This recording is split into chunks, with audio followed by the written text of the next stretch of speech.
Show Your Mouth Lounge episode number, whatever the fuck it is. 212, I believe. I'm gonna have to go over and turn off that fucking thing. Goddamn. I appreciate how I added an additional E into 12, because it really needed it. Alright. There we go. I'm Alex. That's Addy. Hey. We are here. Pink is absent because he is moving. But he may join in. Yeah, but it's no biggie if he doesn't, of course. Yeah. Alright.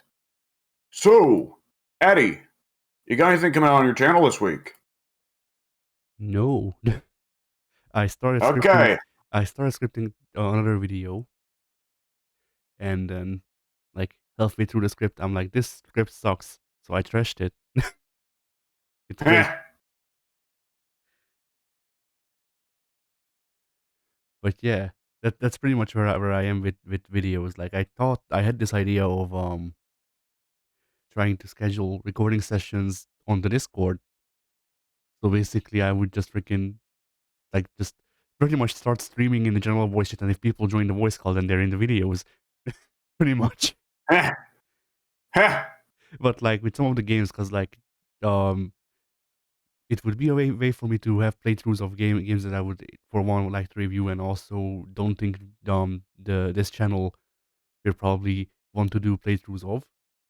At the same time, I'm not sure how much interest there would be in such an ordeal. I mean, I think it's good to have like just kind of a casual drop in and drop out atmosphere with the recordings we do. So, but I think you'd need to give some people some warning, of course. Yeah, I mean, I post into the schedule tab. That's why we have it. Yeah.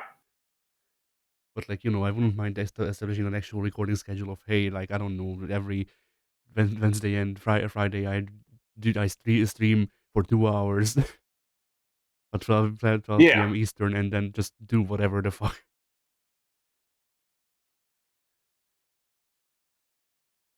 I mean, like, it's good to have recordings that are just like kicking back and relaxing, you know?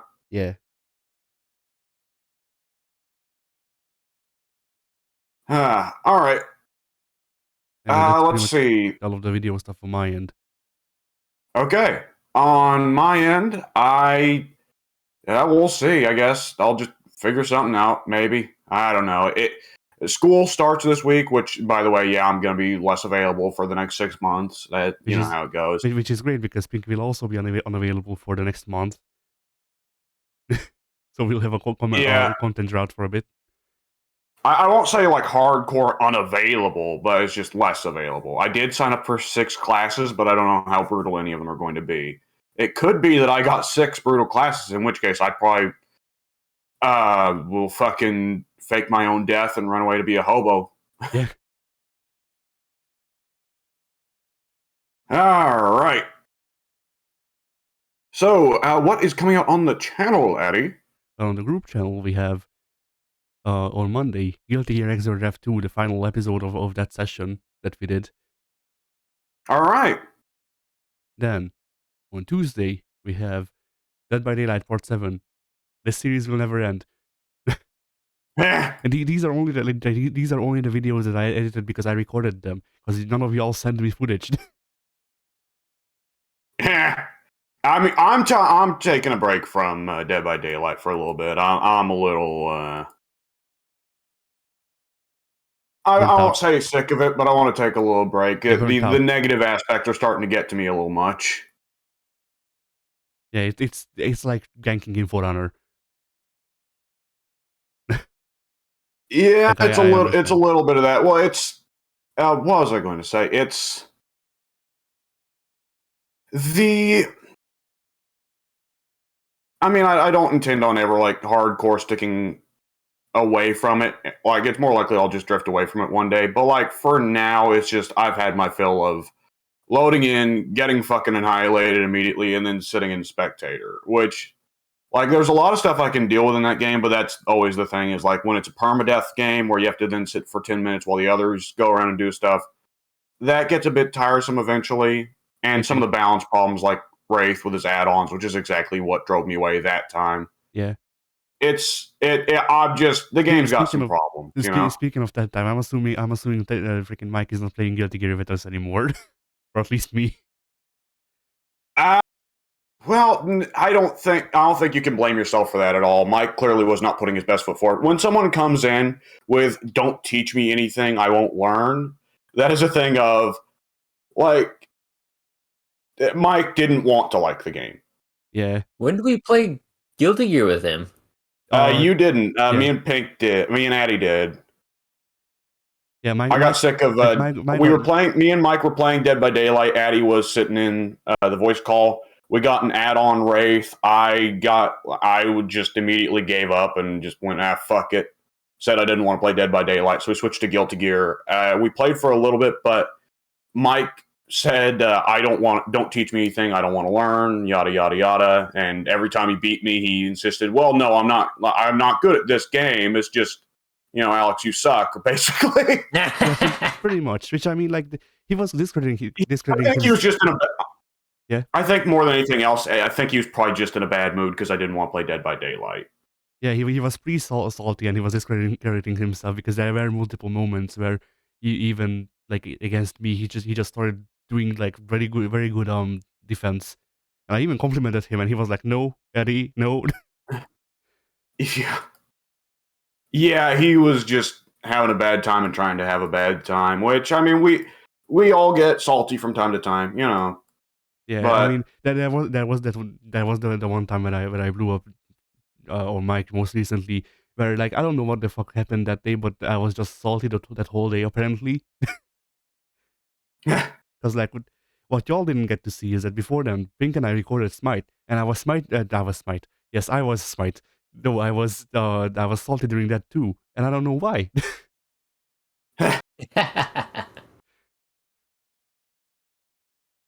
like maybe one day I'll be able to get him to just play just the two of us because I know Mike gets a lot less scared when it's just me. Yeah, at the same time, I would not be even remotely surprised if it's just like from now on he's just go no as soon as the idea gets brought up. It's just I don't want to spend too much time talking about it because it's just it's. Yeah. I mean, one like to close the discussion off, I guess. Like the one big issue that seems to be with Mike and fighting games, from my experience of having played against him once, and then also having heard about him playing against you, is that he seems to take it as showing off, as in like, if you're not showing off, then you're not playing the game. Which, I mean, if you're making a combo med, then that's true, but we're not making combo meds, so. Well, he's at that mid stage of fighting games. He's good enough to know he's bad, right? Yeah. And we were all there at some point, right?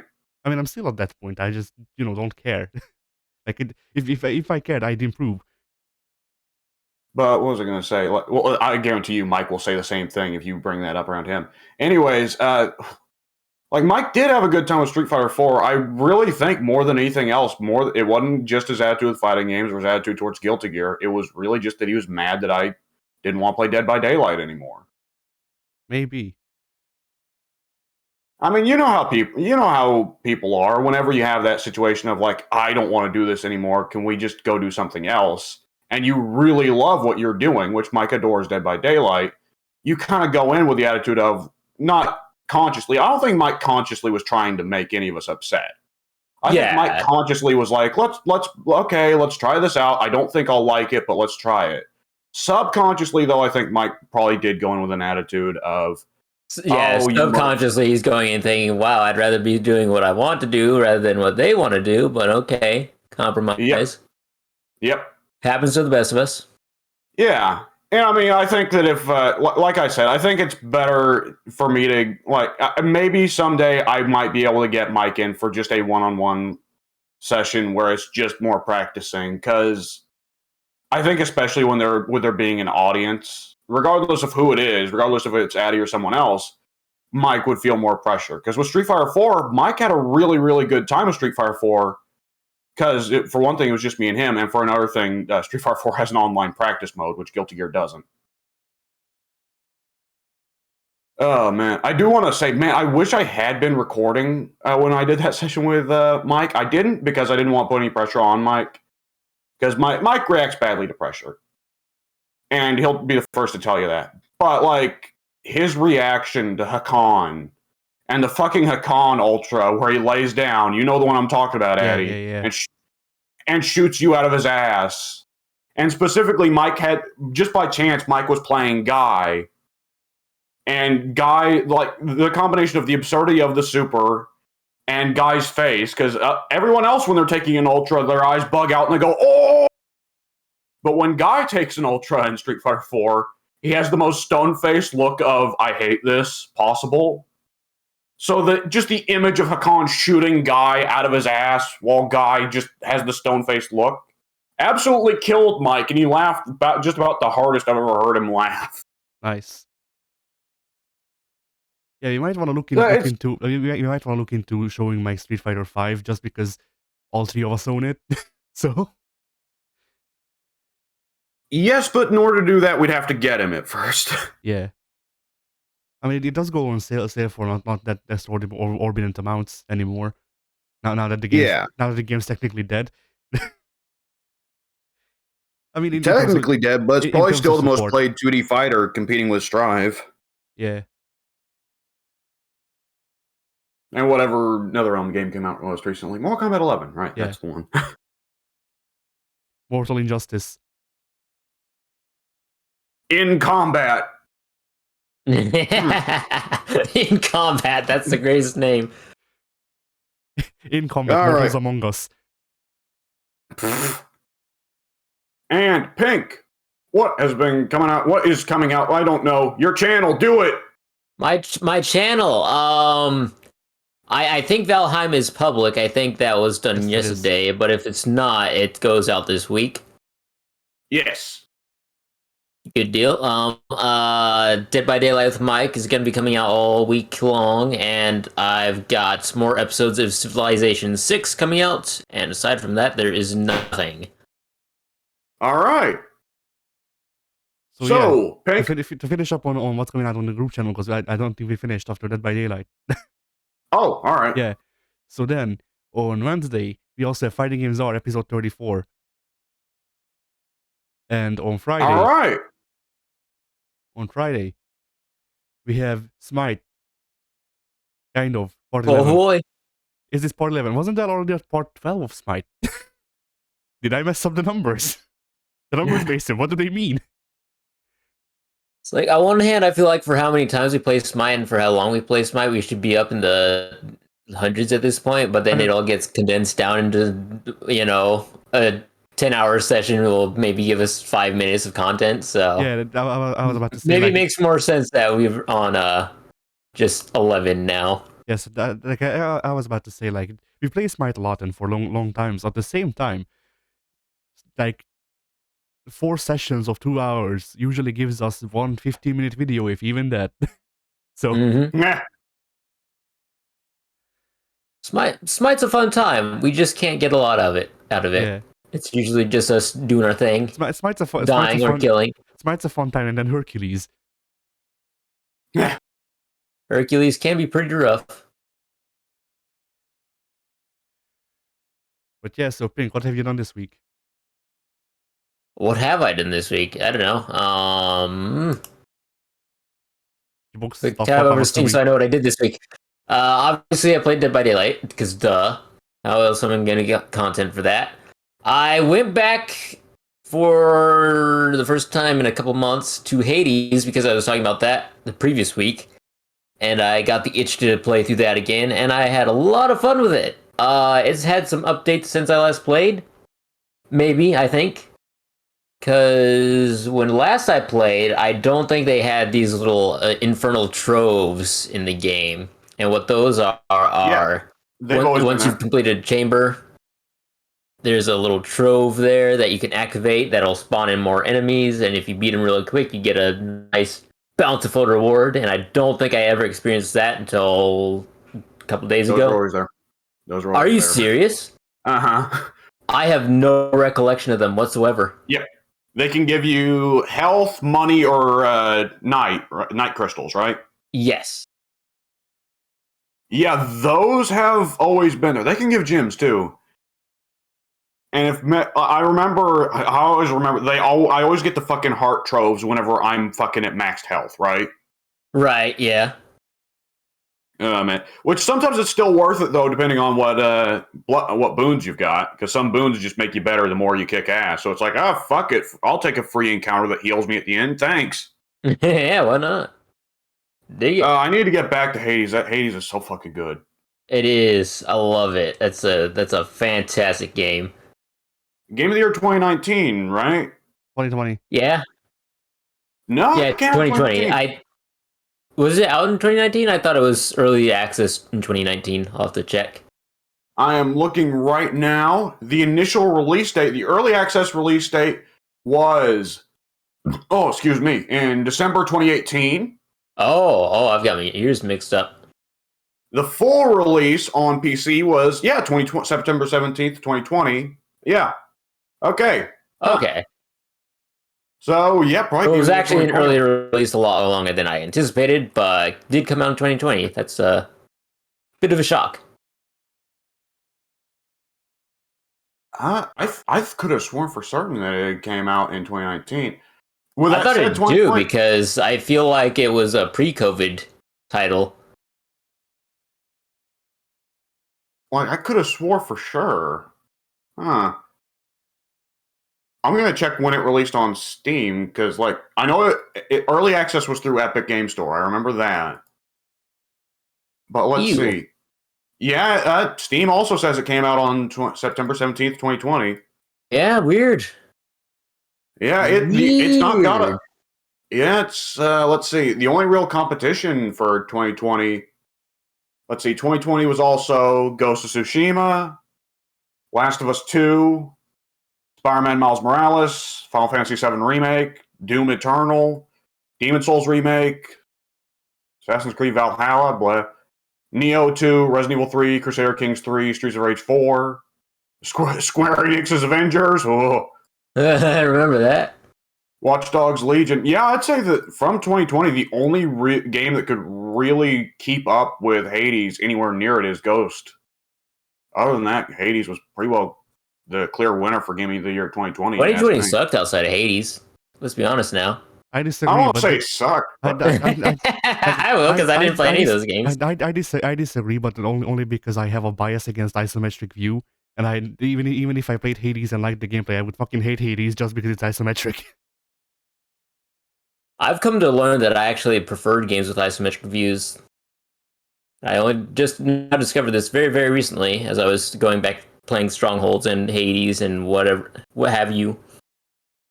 It depends on the art. It depends on the art style and the kind of game. For Hades, I think it works brilliantly.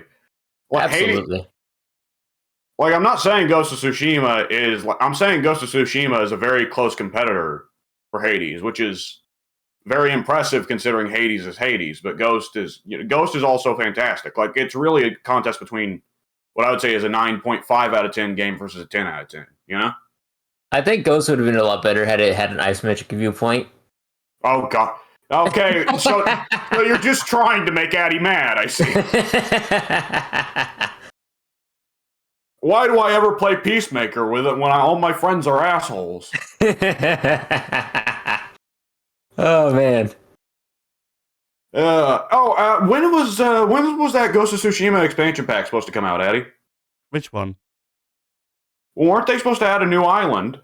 Oh yeah, that's already out. It is? Yeah. It's the director's got DLC. You buy it for like $10 or 20, I forget. I think it's 20 actually. And it upgrades your PS4 copy to the director's cut. Well, it's automatically updated to the director's cut. It gives you the actual DLC of the story missions and the Japanese audio being synced up with the animations if you switch to Japanese. And then the PS5 version is only the director's cut. So if you buy the PS5 version, then you already get the DLC. The term director's cut for a video game makes my skin crawl, and I don't know why. Yeah, it's a little bit awkward because it's like, well, it's not. There weren't cut fucking scenes. You don't leave near as much shit on the cutting room floor for games as you do movies. Like with video games, especially open world video games like Ghost, like content is content. You know. Mm-hmm. Like, maybe they could say, like, these are concepts that only got halfway through the development process before we realized they didn't work, but now with the technology of the PS5, we can make them work. That kind of thing I can kind of get. Which, Addy, is there, like, a whole lot of worthwhile content there? Because I couldn't even imagine how, like, Ghost of Tsushima 1's story could even be expanded. Like, I don't fucking know, dude. I don't have the money to buy the DLC, so I don't know. Oh. Okay. Let's see. My expenses last year were for video games were $15, I think. Okay. So I legitimately couldn't buy the DLC if I tried. Okay. Pink. Was that all you did with your week? No, I finished Cobra Kai season 4. I think. All right, how was it? That was most recently released. It was very good. I really enjoyed it. I feel it was a very good season. I don't think I have as high regard of it as the first 1 and 2 seasons. I don't remember which order I would put them in. I think it was 1, 3, and 2. And then with this most recent one, I think I would put that one below season 1, but somewhere in the middle of all the others. Because it was very solid from beginning to end, and I love the finale. But it also had a lot more going on with it. All the characters that have since been introduced across all these seasons that I felt like some people got kind of pushed to the side, and you just had to kind of accept how their stories were going by reading between the lines or kind of making your own headcanon as to what's going on. Yeah. So I felt like if they had invested a little bit more time into some of the other side characters, getting them up to the point where they were actually ready for the finale rather than we're kind of spending a lot of time with both Johnny and Daniel for the grand majority of the first part of the season. And then towards the end of the season, we kind of rush everything with the little with the karate tourney and whatnot. That part felt a little rushed to me, and a lot of the character development for the teenagers felt a little bit rushed to me, and a lot of things were tied up a little too quickly for my liking. But all in all, I would say it was very good. Still highly recommend the show, even though I know several people that think it's dumb, but they're the ones who are dumb, not me. So, yeah, I have really enjoyed it. I am very, very happy with it and excited for the upcoming seasons that will be releasing over the years. Yeah. And that was it for me. All right. Addy, what's been going on in your week? Well, I played Hitman 2, but it was the first game's levels because those are the only ones I own. So technically Hitman 1. Yes, I'm in the same place with that game. I don't have Hitman the patience. 1 with the advancements of Hitman 2. Yeah. And I just don't have the patience for Hitman, it seems. Like, I played through Absolution, and I can play this game sometimes, but, like, it's in this weird spot where, like, I don't have the patience to actually, like, go and follow people around and shit to memorize their movement patterns and stuff like that. But at the same time, I don't find fun in doing the quick kills. Like, you know, I don't find fun in just like starting a gunfight, because that's not the point of the game. If I want to start a gunfight, I can play other games. Yeah. It just feels like I'm playing the game wrong, and then when I'm trying to play the game right, it just feels like a waste of time.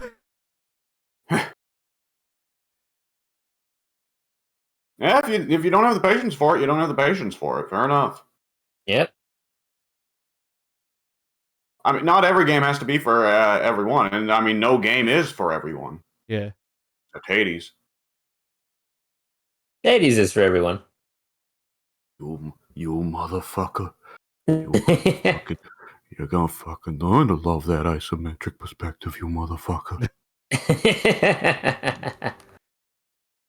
Mario is for everyone. It's really for everyone. So that's how you know. Oh. This is true, and you can't argue with the Ezerb. Or Piggy. You see, Pink was about to argue, but then Mario snapped his neck. Yeah. Mario is slowly taking out everyone who doesn't like Mario until truly Mario is rated E for everyone, because everyone who doesn't like Mario is dead. That's a cruel reality right there. What do you think Yoshi eats? Mario ain't going to PetSmart for that shit. I mean, the answer is obvious. Yoshi eats Birdo's ass. Yeah, but I don't think that's high in nutrition. Who knows? I have my doubts. Are we at this point assuming that we're in a Yoshi Centipede situation and Birdo eats people and Yoshi receives the after product? Okay. Okay. Kill me, please. I must be put down for my crimes. I see. So what happens is Birdo eats people, and then Yoshi eats Birdo's shit, which he then turns into eggs that Birdo eats, so that she can fire them out.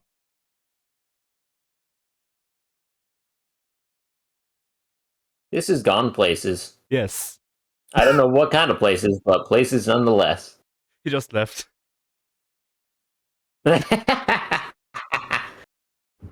All right. Wait, who's recording? I forgot to ask. am. Is it you? Okay, that's a relief. Otherwise, Yeah, no, we're just holding the podcast for the three of us this week. right. I was like, wait a second. Alex can't be recording, and I'm not recording. I think I butted in as you guys were just starting. Maybe I don't know. I don't know how much I missed, but yeah. Close to it. Do we want to do this in general next week, just in case someone actually drops in? If you remember. Wait a second. I think I said the same thing last week. Yes. And both the times that I've said this, I was the first to join the call, and I joined recording voice. Okay. That's why I'm saying if you remember. Don't expect me to remember any differences between the voice channels, because I just click on whatever's active. If Alex remembers, then I can't help it. I'm a subconscious gatekeeper. But yeah, so Hitman 2. Yeah, I mean it's what's the word I'm looking for? Like it is creative. Did you hit a man? Yes, I hit multiple in one of the missions. I did Good work. I did a good stealth in one of the missions, and then you achieved maximum hitman. Yes, I think you've won the entire game. But like the thing is, I did good stealth all the way to the target, and then I kill the target, and randomly a guard walks by, that didn't walk by before then. So after that, I killed all of the guards on the map. Yeah, that was fun. I definitely wasn't angry that my actually good points run just got fucking soiled. Let me tell you, that's why sometimes you just figure out, okay, can I sit by the getaway car and shoot the guy from here and then just leave? And sometimes the answer is yes. It's a fucking drive-by. Oh, man. And then, some of those ones in Hitman, the game of Hitman is not killing someone. The game of Hitman is usually figuring out, how the fuck do I get around the map? Yeah. Which, I mean, the levels are well designed, so there's always multiple ways, but when you first start any level in Hitman, it's just hard brick wall, you know? Yeah. And it hit me even more so because I'm doing all of the levels on my first go. So yeah. But yeah, freaking the American level was very funny. The one in Colorado, I think, was very. Oh yeah, I remember just picking up an assault rifle and gunning my way through that one. I managed to stealth my way through somehow, but there was this funny point where, if you remember, there's this shed next to the big main building where there's two guys talking through a window. Yeah. Yeah, I killed both of those guys, took one of their clothes, and then one of the guys I was supposed to kill just walks in through the door, and he's like, "Hey, you're a bit suspicious." So I walked over, knocked him out, broke his neck, and then pushed him into the freaking cupboard. Yeah. Fair. Like you know, if he literally walks into my hands, then he might as well get them.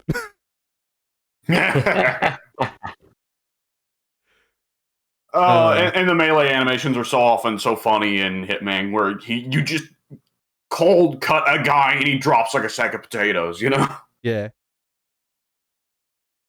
It was also really funny going through levels. How the game is like, oh no, you can't take any weapons here. Only the freaking the piano wire, which was jokes on the game because the piano wire is the weapon I use the most. So the piano wire is just too fun, and it's convenient whenever you've got a cupboard nearby. Yeah.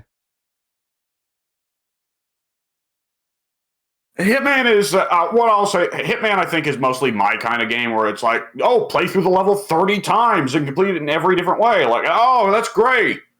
Whereas for other people, it's like, oh, that's work. Fuck that. But yeah, and is there a way I can do this where I can drop the fucking light headlights on the woman while she's puking in a toilet and I'm also dressed as a monkey? Got it.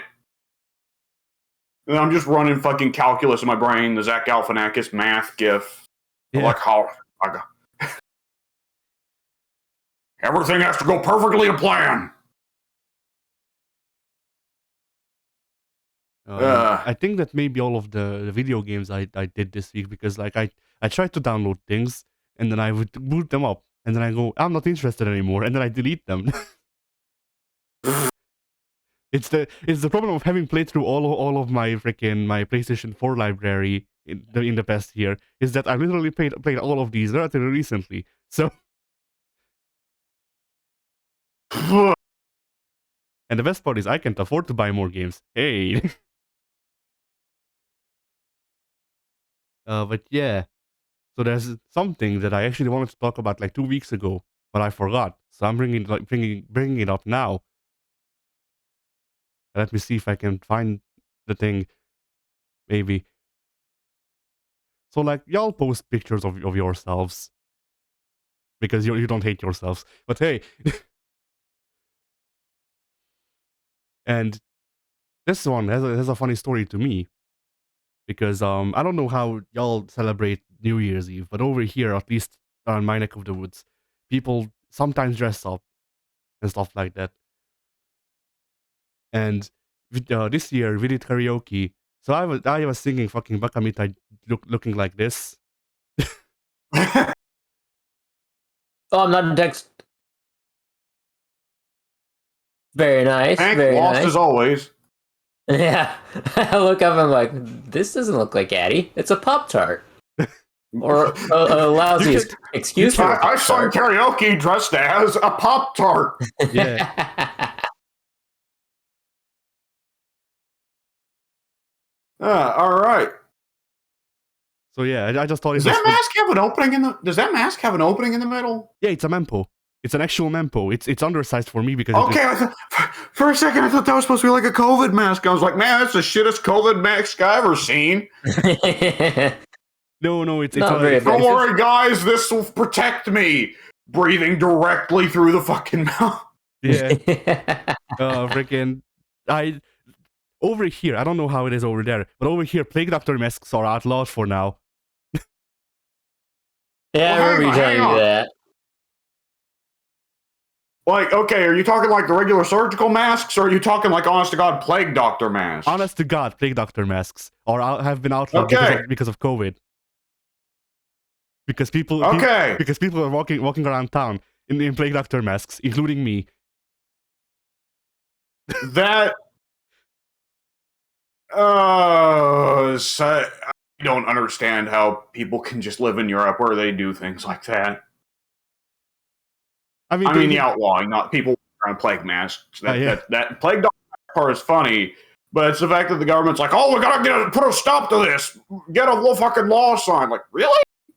Do you not have better things to do? I mean, I think that the reason they're outlawed for now is because they don't stop COVID from spreading, which is fair. Then again, well, I mean, if we want to outlaw everything, any mask is better than no mask. What gives? No, but you see, there's scary masks freaking tied to Europe's scary history. That needs to be outlawed because that mask is worse somehow. They couldn't fucking do that shit over here. Have you guys seen some of the masks? Like the mask. mask now complete with straw hole. And it's like just a big hole in the center of the mask. It's like, well, what's the fucking point of wearing the mask then? Nothing. I had not seen that, but that is hilarious. Is it that hard to just pull the mask down when you take a drink? I guess. Oh boy. But yeah. Or a mask with holes poked in it so you can breathe more easily. Yeah. Just start wearing a Hannibal mask. Yeah. It's a mask. Well, that'd be a good one because that one would still be effective because it'd get people to leave you alone. Yeah. Just someone comes in for a conversation like, "Hey, you been hearing about this COVID business?" You just reply to them, "Have the lambs stopped screaming yet, Clarice?" Fly,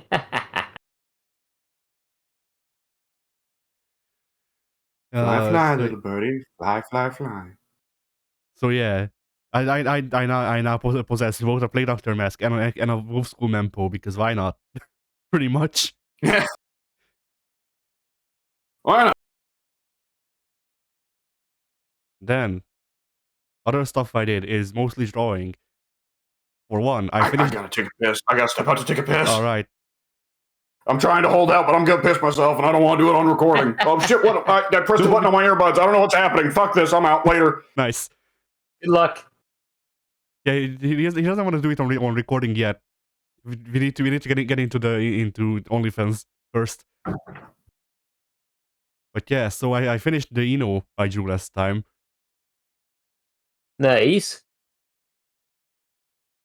Very nice. I opened up one of her eyes because hey, it looks better, I guess. Ah. The hat, like, it's still the hat is the best part of this drawing. The hat has so much I love character. the hat. Like, Eno is basically there so the hat doesn't look weird just floating, more or less. Then I drew everyone's favorite Sonic character, or sorry, Sonic. I'm trying to force myself to say things more proper again, but it's the behavior is hard to change and it takes effort. Anyway, so yeah, I drew everyone's favorite Sonic character. Can you guess which one that is, Pink? Big the cat. You knew. I did. I'm up to date with the memes, boy. This is a redraw of one of my earlier sketches that I probably showed. I feel like I remember showing y'all because we made a joke about Big kidnapping Kirby because both of them were in it. Yeah. And yeah, like I'd say my art has improved, at least a smidge. Yeah. Then I ran out of things to draw pretty much and got bored, so I made a comic. It's great.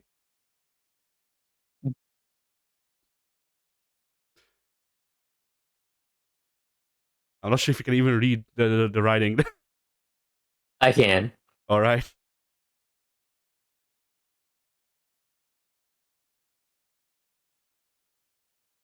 The close-up on Kirby is great. I love it. It is. That's glorious. That's gonna give you nightmares tonight. That's our merch. That's one of the first freaking merch things. Like we do the give up surrender shirt, and then we do our Kirby close up.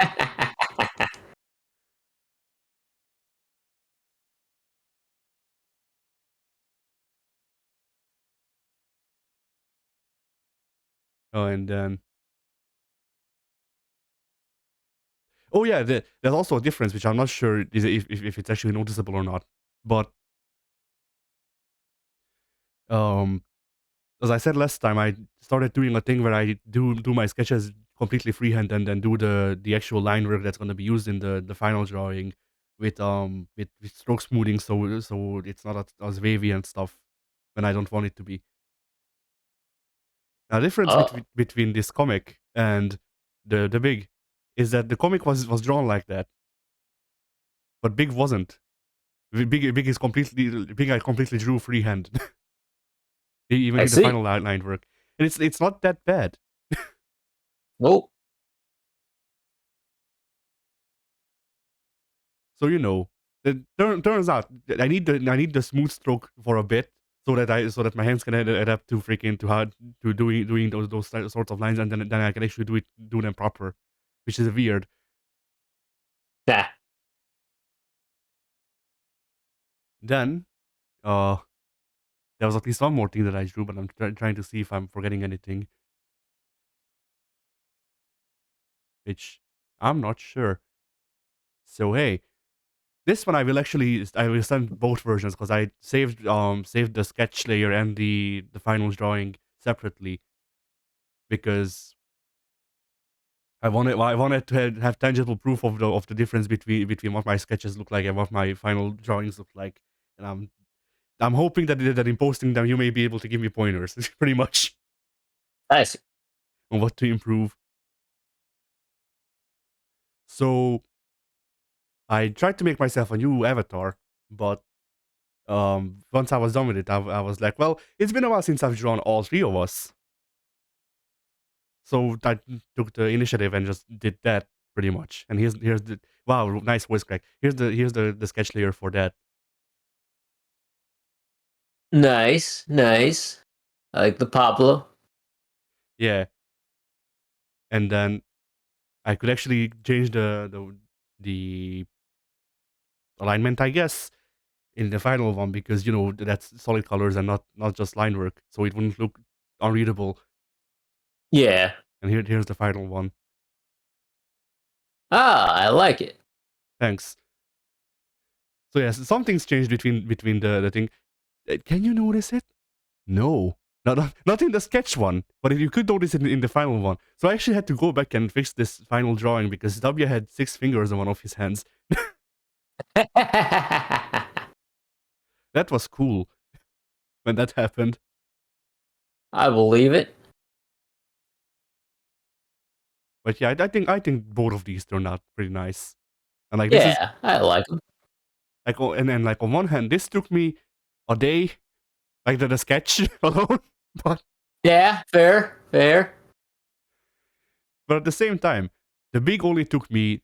Okay, no, actually, the big took me 5. It took me 5 hours, but I restarted doing the final line work like 4 times, so that doesn't count. But what I'm trying to say is that I may be able to make comparable stuff whenever we draw together again, Yeah, which would be nice, at least it for me. would. Yeah. I also like how you're the two of us are smiling. Like I don't know why.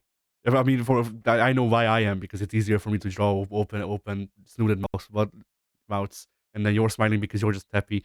But W, like the drugs kicked in for W. Yeah. Like he in the sketch one he's angrier. In the upper one he's like he's boiled over to the point of like what's the word I'm looking for?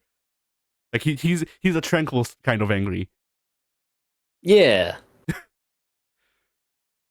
What'd you say about me?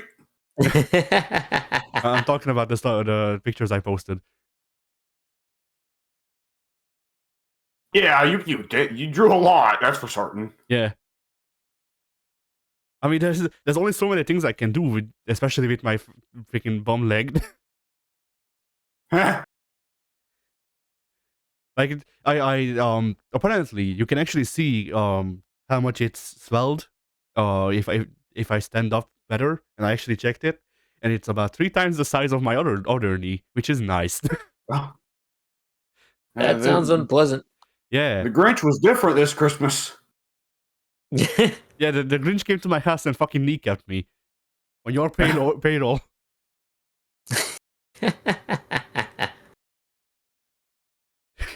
Jim Carrey broke into my house and kneecapped me. I knew it. But at least you didn't shave your balls while you slept. I can't associate the Grinch with balls anymore because I'm immediately reminded of the shitty joke that Vinny Vinesauce did once, where he did the Great Cringe song, but he called him Mr. Cringe, and that he sat on his own balls, which he makes him cringe somehow, It didn't work, and that was kind of like that's what made it funny, that it didn't work. No matter how much he tried to establish the joke, it just wasn't funny. Which kind of made it funny, ironically, I guess. Anyway, Uh, so yeah, what are your opinions on your yes, on you, I guess. I think I'm pretty cool. You know, the other day I was suddenly the had that drawing. moment where I looked in. Oh, here I was ready to suck my own dick. Here, let's see. I quite like it. You've made it look like I'm dancing, though. It looks like I'm giving the old shaky leg dance. Yeah, I was trying to draw you like, I don't even know what to call it. Like, you know when you're like half crouching, like you know when you go into stealth mode, and then the animators didn't want to draw you or want to animate you actually crouching, so you just kind of slouch over. That's what I was trying to draw. Yeah, GTA 5 stealth. Yes, that's what I was trying to draw you doing, but it's Yeah. hard. Yeah. I also like that's the thing I was telling Pink. Like it looks like the two of us are happy for whatever reason. You're on drugs. Like they just kicked in. I mean, you saying I'm not right now? I mean, I can't prove it one way or the other. But yeah, I'm high on a drug all the time. It's called life.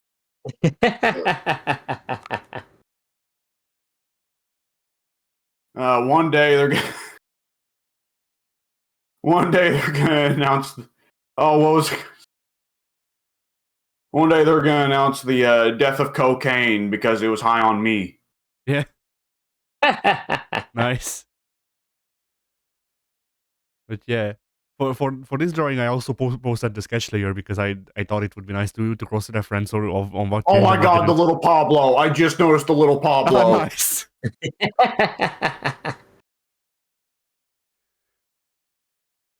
It almost looks like Pablo's the fourth member of our group. He's in all of our recordings. He just never talks. Yeah, he's a fish.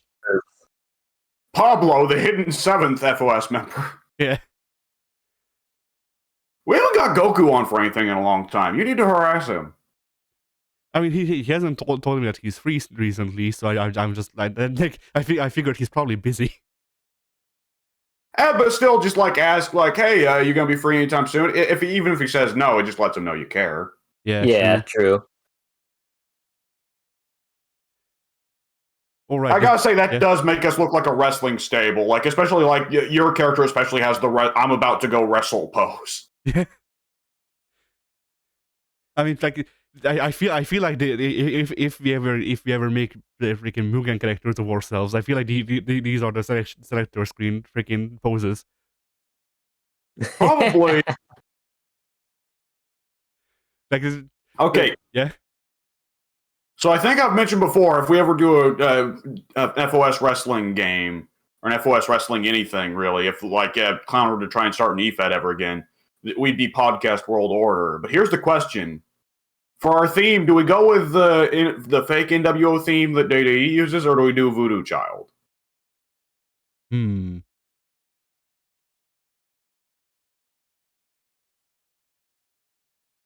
Personally, I'm down for Voodoo Child. Voodoo Child's the better song, undeniably. Absolutely. But I mean, I was thinking like the NWO, like the fake NWO song. Like at least in my head, I associate that more with NWO than I do Voodoo Child, honestly. Yeah. Because whenever I hear Voodoo Child, I don't think NWO. I think, oh, sweet Voodoo Child. Yeah. I mean, our team is our team is a mashup of the fake WWE and the NWO song, and then also Baby Got Back.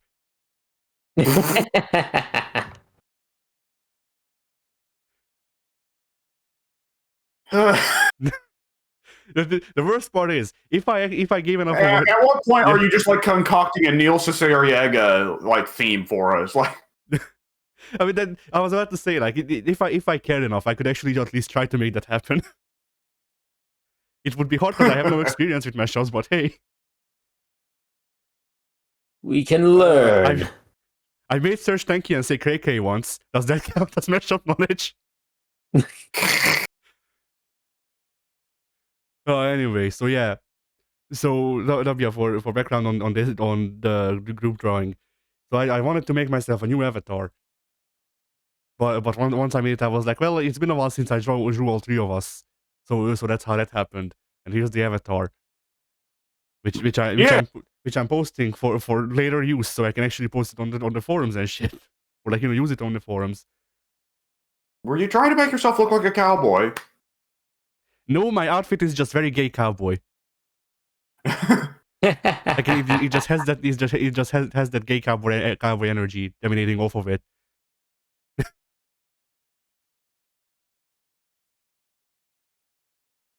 The weird thing is, no, wait, I guess that's not weird. Anyways, That was which part? I guess. Oh no, I wasn't even talking about you. I was just like thinking about like my mind wandered off into something else. How's the stock market doing? That's a good question. I mean, it's either stable or close to a crash. Those are the only freaking like states of the stock market that I know. You got two options. You can be stable. You can be on the verge of crashing. Worst case scenario, you've already crashed. Yeah. Recently I got actual mail from the president. Well, why? because they made a new I hope it wasn't anthrax. The president sending people anthrax. Now that's a fucking role reversal. Yeah. Yeah.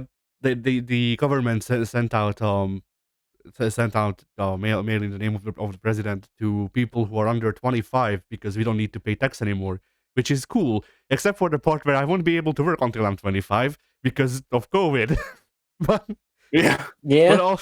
also, what was I going to bring out of this? Because I was going to make a funny joke. What was the funny joke, Eddie? Why did we give the context?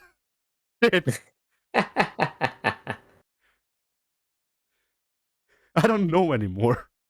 Oh, well, it was something with the wording. But when you think about it, the government now owes you money. Yeah. Now, I don't know about you, but if I were you, I'd make a picket sign and stand out in front of the Capitol right now. Yes. Oh, I need to do it in once I have a full fursuit, so I can go and do it in that, and then get heat stroke, and then freaking we will get headlines like from New Zealand. Or America, actually. Like this, apparently, I don't remember which state it is, but apparently a congressman got outed as a furry, and he had to resign. What? Yeah, like the congressman or something like that, like someone like a political person with some power in at least the local government, I think, got outed as a furry, and I saw articles that were like, oh, the guy they call the articles are calling it a fetish for one, and the guy in every single thing is like, it doesn't have to be a fetish.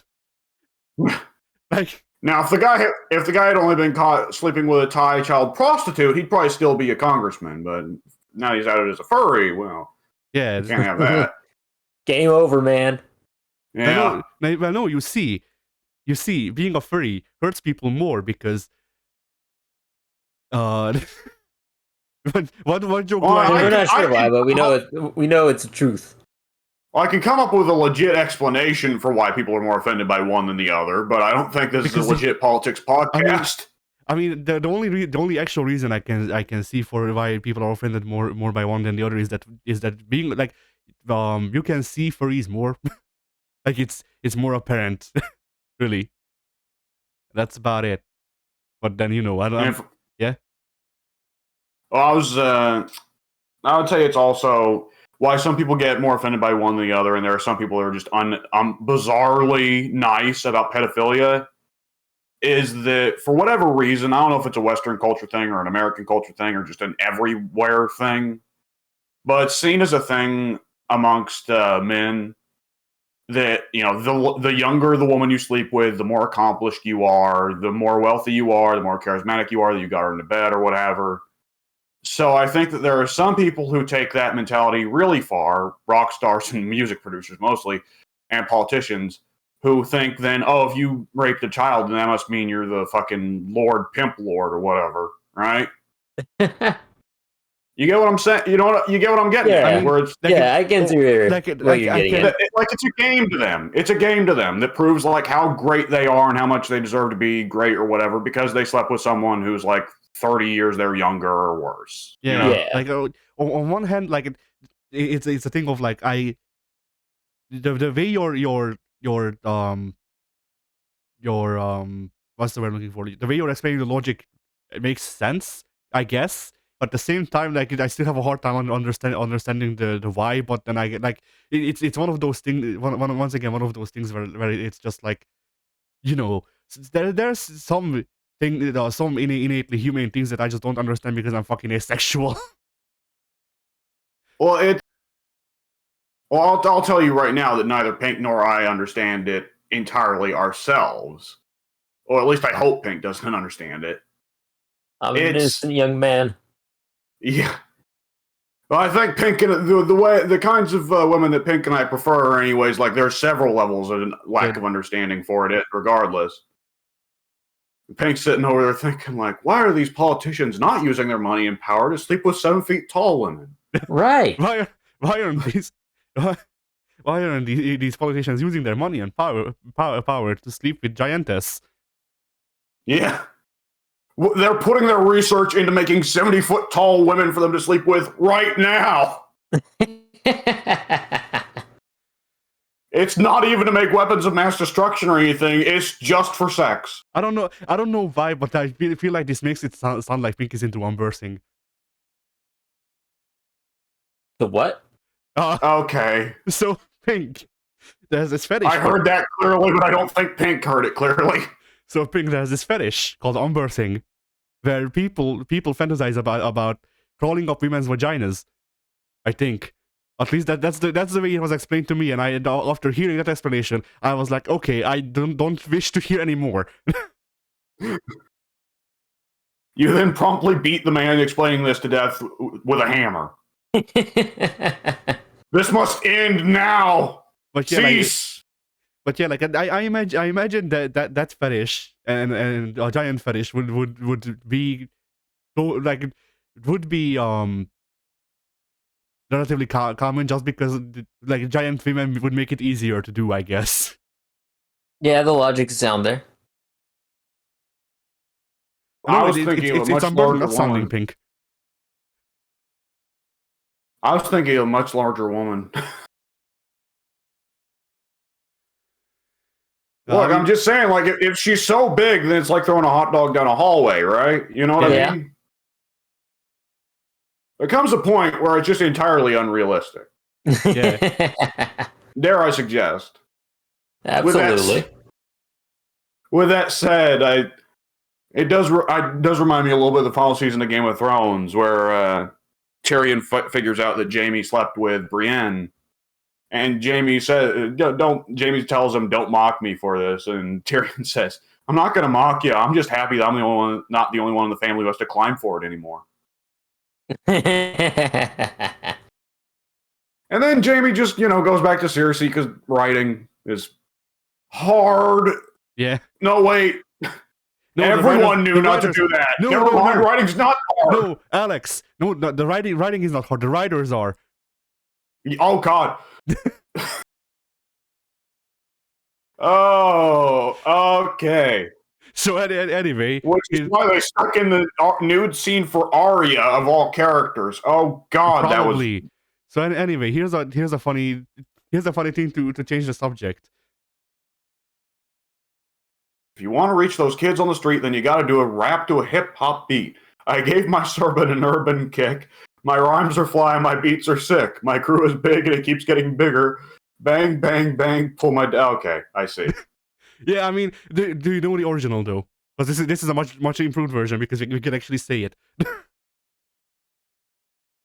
I can see now. Like I was looking ahead and I knew whatever's at the end of that one, I'm gonna have to stop because it's either gonna be something memey or it's gonna be something that I don't want said on recording. Yeah. At least coming out of my lips. Yeah, the original is something we literally cannot say, and then this one is funny because it Well, when you avoids say the- literally cannot say, it makes it sound like I it's mean- Cthulhu text. Yeah, I mean it may as well be socially.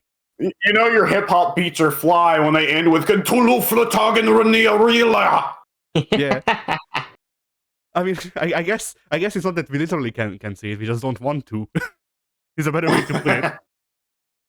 Like, Where's Joey when we need him? Technically, we are capable of forming sounds in that manner. It is just not worth it, man.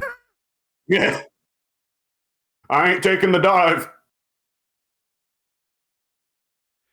Oh man. Yeah, I've been freaking housing this picture. I don't know how many months, just because I kept forgetting that I have it. And that's it. How's it? Yeah. You make it sound like it's on the run after it robbed a bank. You've got it hiding in your cellar so the cops won't find it if they come in to check.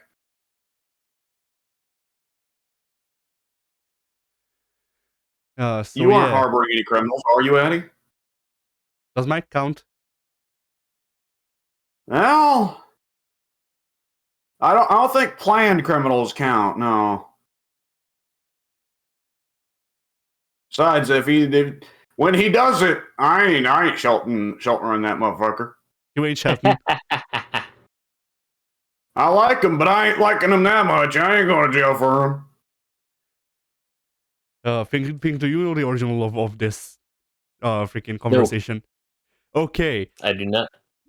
It is funny. I don't know how you could look it up without bad things.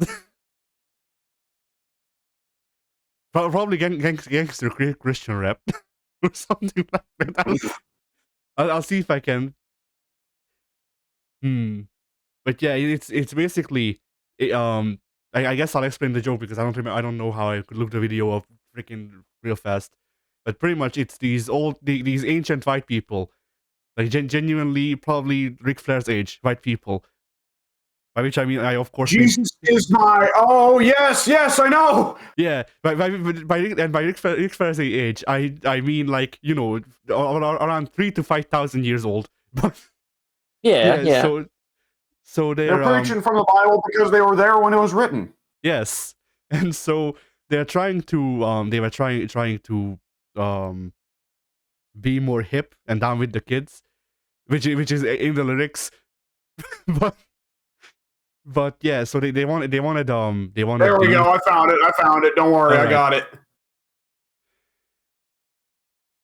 So yeah, they wanted the youth to go to church, but they didn't know how to do it. Oh yeah, rapping for Jesus, that's the name.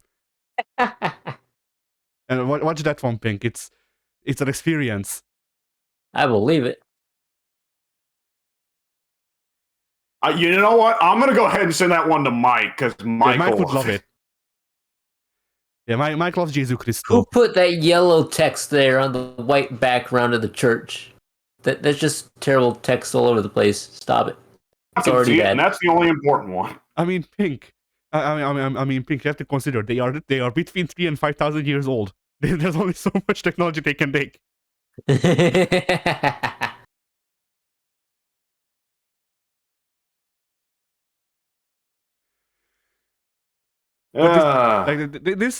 This recording is one of those things where you're like, they had to know what they're doing. They had to know. Well, people won't pay attention unless you push the envelope a little bit. I suppose so. Oh my lordy! You reached the chorus, I think. Yeah. Yeah. It's an experience, isn't it? It's something else, to be sure. But yeah, so that's why this post was funny to me.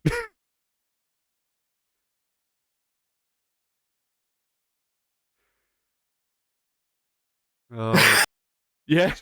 What? No, just coughing up a lung. All right. I thought you were laughing at something. It's all right. I got 3 more. So yeah, did I do anything else this week? Let's see. As I've said, I tried to do scripting. It didn't work. I did also start to get freaking footage for one of the videos I'm working on, which I make it sound like I actually have like a plan. I can assure you, I do not. I have written. From what I hear, planes are for wusses. Yeah. Absolutely. Lord, am I doing? What was I going to say? Shit. Words, Daddy, words. Use them. It's not Words really are the your words. friend. It's not really the words. It's just that like genuinely it's like all of the freaking the processes in my brain just shut down aside from the basic things that keep me living suddenly. So what was I talking about? Yeah. Yeah, scripting stuff. There was something I was going to say concerning video production. Oh yeah. You know, I've tried to make an update, a video channel update video. I have scripted 3 different ones and scrapped all of them because they were bad. I just don't know how to speak. Like the issue is that like I can be off the cuff, and or like I can be direct when I'm off the cuff, but then I forget things, and then then my delivery is not that great and stuff like that. And then I can also try to script it out and make sure that everything that I want to be said is said. But when I'm scripting stuff, then I start to write like I'm like I I was trained to write to treat basically most any writing as script work as literature. So whenever I actually whenever I try to script stuff out, I'm writing like a book. And it's not in the length. I mean like the words used and stuff like that, which doesn't really matter. But like you know, it does remove some personality when you when it sounds like you're trying to use a thesaurus. The Saurus is my favorite dinosaur. Yeah. See, when I do my channel updates, I just blah, and then and then it goes 10 minutes over, and then it hit upload. But yeah, but you're like, yeah, go ahead. And the people watch it for some reason. The people love it. Yeah, my problem is that like I'm like with all of this video production stuff is that like I'm a perfectionist. I don't like that I'm a perfectionist, but that doesn't fucking change it for some reason. But I can like basically I need to completely give up on a project before I go okay fine, like something being adequate is enough. Like if I'm actually trying to make something work, then it needs to be perfect. And the only way for that to not even be the case, if I put myself through fucking hell and just start hating the project, and then I'm like, fuck it, adequate is good. Which is pretty much why my video production has slowed down to nothing, because I keep retooling reviews and stuff like that. Because you know, on one hand, I could take the things that I learned from the video production and use them in further projects. At the same time, I could just hold back video production and restart all of it and remove the parts that are bad, so that the imperfections never show. Which of course they will show because I will fuck something else up. But you know, Yeah. like it's that has been an issue when with especially with the review content. Like that's something that I think I talked about. But like I also had to think of like, well, who cares about what I say when it comes to video games? Because like I only have so much scope when it comes to video games and stuff like that. But like that's kind of the that's kind of missing the point with with reviews as content, because I'm not trying to be an actual fucking critic. Like I put my opinions out and I try to form them in an entertaining manner. But like I don't expect that. I don't want people to actually take my opinion that seriously. Like it's like I'm trying. I want to make the reviews so it's like, you know, it's talking to a friend. Like basically, what's a good way to put it? I like just always start off with, "Hey, this is my subjective take on this. This is not an objective analyzation of this game or this thing. I am just putting out my views on it as a subjective take, whatever, yada yada yada. Yeah, I mean, at the same time, like, for one, context clues help people with that, and also like, I do like sometimes putting in objective stuff just because I think it's interesting. Like, okay, I have that's little different. confidence in the capability of YouTube commenters to pick up on context clues. Yeah. Yeah, true. But like at the same time, like you can spend, like, you know this from experience. You can spend 10 minutes of a 15-minute video going, "Hey, disclaimer, this is my opinion and whatever," and they will ignore it. So Yeah. like at that point, I might Well, as I mean, well. opinions still are like takes on like, well, I think this is bad. Like it's when you say this is my taste, this is just how I feel about things. This is why I like the game or didn't like the game. But you can feel your own way and then just say, I'm not talking about whether the game is good or bad. I'm just saying I like the game or I don't like the game. You know. Yeah, and like us for Because the that's always the yeah. thing. Like people get confused by words like opinion, and they're like they don't understand whether you're talking subjective or objective. Whereas when you say I'm not saying whether this game is good or bad, I'm just saying I like it or dislike it, that kind of thing, that clears it up a little bit, you know? Yeah. And then I mean that with some of the more recent reviews, like Pink can attest to this because he's actually seen them, the ones that are in production. But like sometimes I argue against my own point because I want to be I want the review to remain overall objective. Like on one hand, Well, sometimes it's just an interesting talking point. yeah, A lot of my best conversations are with myself.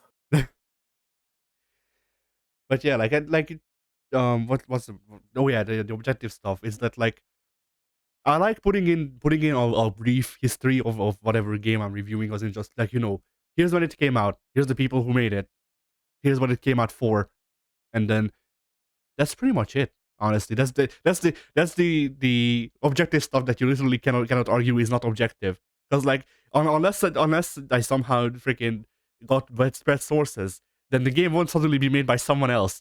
It's not my opinion that it's not my opinion that a game made by FromSoft is from FromSoft somehow. I guess there's. To be fair, there Yeah. are some games where you can have a little bit of beef. Like the original Red Dead Revolver, it can be a little bit of beef of like, well, I think Capcom was a bigger influence on it than Rockstar, and yada yada yada. I mean, in cases like those, I usually just try to say both. So, like, if Yeah. if I did a review of Red Dead Revolver, I would say that it was initially started development as a Capcom game and then got sold to Rockstar, and they finished it. Yeah. Yeah. Which I think covers both bases. And like that's the thing. Like, it's really fucking hard. I don't have any other words to describe it, but like it's really hard to maintain a proper balance where I'm trying to both present my opinion, keep the video entertaining, present the objective facts about the game, and then also basically work as a small scale tutorial for the more obscure games. And then also keep everything so it doesn't boil over the other stuff. Yeah. And Yeah. that's pretty much what I'm having issues with right now, because like I like it's one of those things where like it really feels like watching back my own stuff that's being in development. It feels like I don't know what I'm trying to do, and like I do know what I'm trying to do because I've been doing reviews like this since I started doing reviews. So technically I should know what I'm trying to do, but because I'm trying to juggle so many things, it feels like it's lacking focus. And I don't know how Pink feels about this because he's seen them. Yeah, I've seen your videos and I enjoyed them. I think I gave you the feedback that one time that I Yeah. thought you were well spoken and didn't have too many issues. It was just minor problems I had with Yeah, sometimes you make a reference that to me would be inherently obvious. Yeah, like that. So far, Pink's seen the two videos that are technically done right now, and in both of them, there were only one issue with both, and it was a minor scripting issue, which I will fix. I have fixed in one of them. The other one is still in production. But yeah, Yeah. so that's cool. That it's not that bad. But like I suppose my issue is that like when people when people who actually have an audience talk about trying to make videos and shit, they're like, oh, just make videos you would want to watch. And that's been my thing, is that would I watch my own videos? I'm not sure. Because be the change that you want to be, pretty much, for the space. And I mean, there's not much space to go anymore. But hey, there's I've yet to see a furry game reviewer, let alone someone who actually tries to sometimes have analytical parts to videos. Like, I'm sure they exist. I just haven't really looked, honestly. Yeah. But yeah, and so, like, doing all of that stuff while also trying to, like, it's a mess, because talking about games, like, okay, I'm just going in fucking circles again. But, like, I suppose the hardest part of doing the whole review stuff, and trying to make it work again after so long, is that, like, basically trying to find out what game I'm in the mood to actually play, so that I can get the footage and the required like recent experience with it, so that I can then relay that information, um, like, well enough that people can actually decide whether or not they are interested in the game, I guess. Yeah. And then also try to make that funny, which I'm bad at. Because, like, if you scroll up there's one example of me being unfunny with the Kirby comic. That Kirby face is going to be a merch, though. Eventually. Oh, thank you. Oh, what are you doing? Get out! Get out! Oh. Is Alex being attacked right now? Yes. Should we Hi, send Kirby. help? My Chinese Uh-oh. food. Chinese food? Chinese food. Chinese. Ah. Did Pink see Chinese? He must have at some point. I mean, he was in the call Holy when he was in the call when Soon watched Chinese, but I'm not sure if Pink watched Chinese. I don't know what we're talking about right now, so probably not. All right, remind me to send you Chinese later, Pink. Also, I have just now remembered that I need to show this to Pink.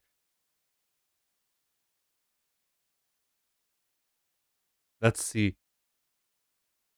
Oh, I was wrong. Okay, so Pink. Remember Yeah. how we recently recorded Spider-Man? Yeah. And I said that Scourge the Hedgehog, who came up during Spider-Man for a reason or other, which you will see if you watch the Spider-Man series going forward. But yeah. So I said that Scourge the Hedgehog is just Sonic in a leather jacket and sunglasses. I was wrong. It's Green Sonic with a leather jacket and sunglasses. Oh. Green No. changes everything. Yeah. Look at that. Kill it. Kill it with fire. I mean, they can't use the character because it's owned by the guy who tried to sue Archie. Oh, geez. Ken Pendergast or whatever. Yeah, Ken Penders. Oh, God. Yeah, this is the there's I think there's two characters like that are notable that he actually has a proper copyright claim on, and then he also claims to own Green Knuckles, whoever that is, and then also like most of the characters' extended family, the Zoot Shoots, which the what? Zoot Shoot. The Zoot Shoots. What'd you call me? No, I call you Cum Dumpster. The Zoot Shoot is a different No. thing. But It's on the back of my pink shirt. yeah. Zoot Shoots were I think these big like pipes basically that Sonic and company traveled the different planets with, something like that. But I'm not sure because it was a comics thing and I didn't read the comics. But yeah, so he owns the Zoot Shoot. He owns Scourge. He owns like another character, actually named character, and then some or most of the extended family of the Sonic cast that was made by Archie. And then yeah, and this came up This because is why sometimes comic book writers shouldn't own the characters they make. Yeah, I guess. I Yeah, mean, no one really commenting on that hard take. Hot take. I think Pink's about to kill me now. No. like I mean, what? in most cases, the comic creators owning the characters is good, and then there's Ken Benders. He's the exception that proves the rule. Well, I think also when you're signing up for Marvel or DC, you have to understand that it's supposed to be part of a wider universe that your character is actively a part of. Yeah. If you want to make a comic book that is entirely your own and you can take the character wherever you want, go to Image or someone else. You know? Right. That's something you got to do independently. You can't be going into a big major company with the intention of, yeah, I'm going to make a character here, or I already have a character that I've created at some point, and he's got total autonomy as long as he's with me. Wherever I go, this character goes with me. That just is not going to work out. Yeah. Like, whenever you're like, I want my guy to be with Spider-Man, but I also want to be able to take him away anytime I want. Mm-hmm. But yeah, so Pender has recently offered Sega to sell his characters to Sega. Or no, he offered to sell Scourge to Sega for like $4 million. And of course, Sega, as you'd imagine, told him to fuck off, more or less, from what I understand. Well, they can just make their album. We don't want your stupid seasick hedgehog. We'll make our own. I mean, the thing is, Sega doesn't need to make their own Green Hedgehog because they already have Manic. They've already so many side characters. They don't need more. Yeah, that's also true. And like W, I'm not sure. I probably told you this as well. I told W two times already because it keeps being the thing that makes me not understand Penders even more so. But Penders was a guy who made a character. I don't remember who that was. But and this is a comic story that was getting set up for, but didn't pay off because Penders threw Archie before then. But Penders was setting up for a storyline where Penders' original character cocks Sonic by taking Sally Acorn's virginity before Sonic can. You told me about that while we were playing Spider-Man, if I'm not mistaken. Yes, and then I also told you before then when I found out about it during Yes, Ratchet and that is Clank. true. So you're telling me in the Archie comic Sonic, they have sex? Archie comics Sonic is pansexual, I think.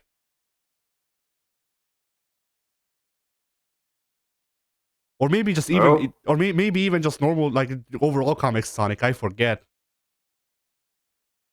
Okay.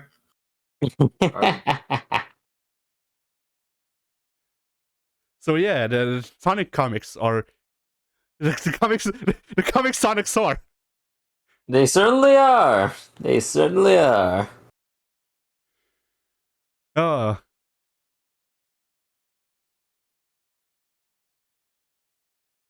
What else did I do this week? I'm not sure. That may be it. W. Hey, let's see. Did I do anything on PC? I had nothing worth really talking about. Okay. So I played some games and I watched some wrestling. So, what did I play? I played through and beat Ratchet and Clank Rift Apart. That is a good fucking game in a lot of ways. Gorgeous graphics, loads of fun gameplay, loads of fun weapons, very snappy. It's Ratchet and Clank, but with some nice gameplay additions that make it feel more skill-based. Oh, excuse me. Fun story, good music, great world design, all that. A lot of fun. Rivet is Rivet and Kit, the alternate universe versions of Ratchet and Clank that are gender swapped, are both a lot of fun. They aren't just Ratchet and Clank but female, but like things in their world went very differently. Bizarrely enough, not because they're female, and so they are relatively different characters while still being similar, right? Yeah, I look forward to their spin-off game, Richard and Kit. Richard. Wow. Fuck. What's the character's name again? Shit. Rivet and Kit. Yeah, Rivet and Kit tits out. Okay. I mean, are you telling me that isn't the freaking that isn't a similar titling thing that they used to do with Ratchet and Clank before this one? Excuse me. I assumed you'd be talking a lot longer, so I went and got a big mouthful of food. Nice. That is how it used to be, and they were considering continuing they've not really been doing the tradition since the PS3 games, but they consider it with every game. And I think with this one, it was what was the title they considered? Because it was always going commando, then size matters. That was full up your arsenal, full frontal assault. Yes, thank you. And for this one, let me see. I'm trying to fish it up. Oh, excuse me. I'm trying to pull up what it was because I saw it the other day. Let's see. At first, they were considering naming it Riftia a New One. Ah, that's I kind of prefer that one because it keeps with the spirit. It does, and it's also a send up. The secret unlockable weapon in every Ratchet and Clank game is the Rhino, and it's all caps. It's RYNO. It stands for Rip You a New One. So it's supposed to be like a send up to that. Yeah. But I understand, like, for the most part, these are supposed to be kid games, so it's like, calm it down, guys. You know, and nowadays it's super AAA. The original three Ratchet and Clank games were not super AAA. They were not Sony's all-star license. Whereas by now, Ratchet and Clank, I mean, Rift Apart was for the most part supposed to be the PS5's console seller, alongside Miles Morales, you know, and Demon Souls. So Sony probably had a bit too much riding on it to let them make a childish joke. Anyways, so it's all very great. I had a great time with it, a lot of fun. It's Ratchet and Clank, so there's not much I can say about it. It's Ratchet and Clank. You know what you're in for. No, I actually won't talk about that because it's kind of a spoiler, and it's like, yeah, whatever. The one thing I will say, game's very buggy. I knew it was getting a little bit buggy because, I mean, there's clipping into things, but that's Ratchet and Clank classic, is that you platform on places you shouldn't platform, you clip into things, or your character gets stuck falling in midair forever, that kind of thing. Yeah. But I knew there was one bad thing when I went to a little island that didn't have anything on it to do, but it was just an island that existed, and it's even on the mini-map. And you go on there, and there's this big log, like giant log, that's maybe 10 feet tall, fallen over. And you can go around to one side, and one side of the log is just entirely untextured. Nice. But by far the strangest bug I have done, I swear to God, for the first time in my life, I have accidentally achieved a wrong warp bug. So, in one of the first boss fights in the game, you have a fight with a big robot, and at one point, like halfway through the fight, a rift opens and sucks you through it, and it's supposed to lead you to like a little preview glimpse of one of the later levels, right? Where you're just stuck in one area, you fight the robot boss, you beat on him a little bit, then you get sucked back to where you were. However, I somehow hit that at the wrong angle, or the rift was in the wrong place. It triggered a wrong warp bug, and rather than just zipping me in the boss fight to an area in the middle of the level, no, it just started that level. Nice. So it's like I actually did a skip, right? A speed run skip, and I was like, oh, well, I guess this saves me time, because I was doing it on New Game Plus. And I walked forward 5 feet, clipped into the floor, died. And it sent me back to the start of the boss fight. So I may have accidentally found some great speedrunner tech. I'd totally upload it to YouTube, except that my PS5 can't be connected to the internet to save on data. But hey. Man. Great game nonetheless.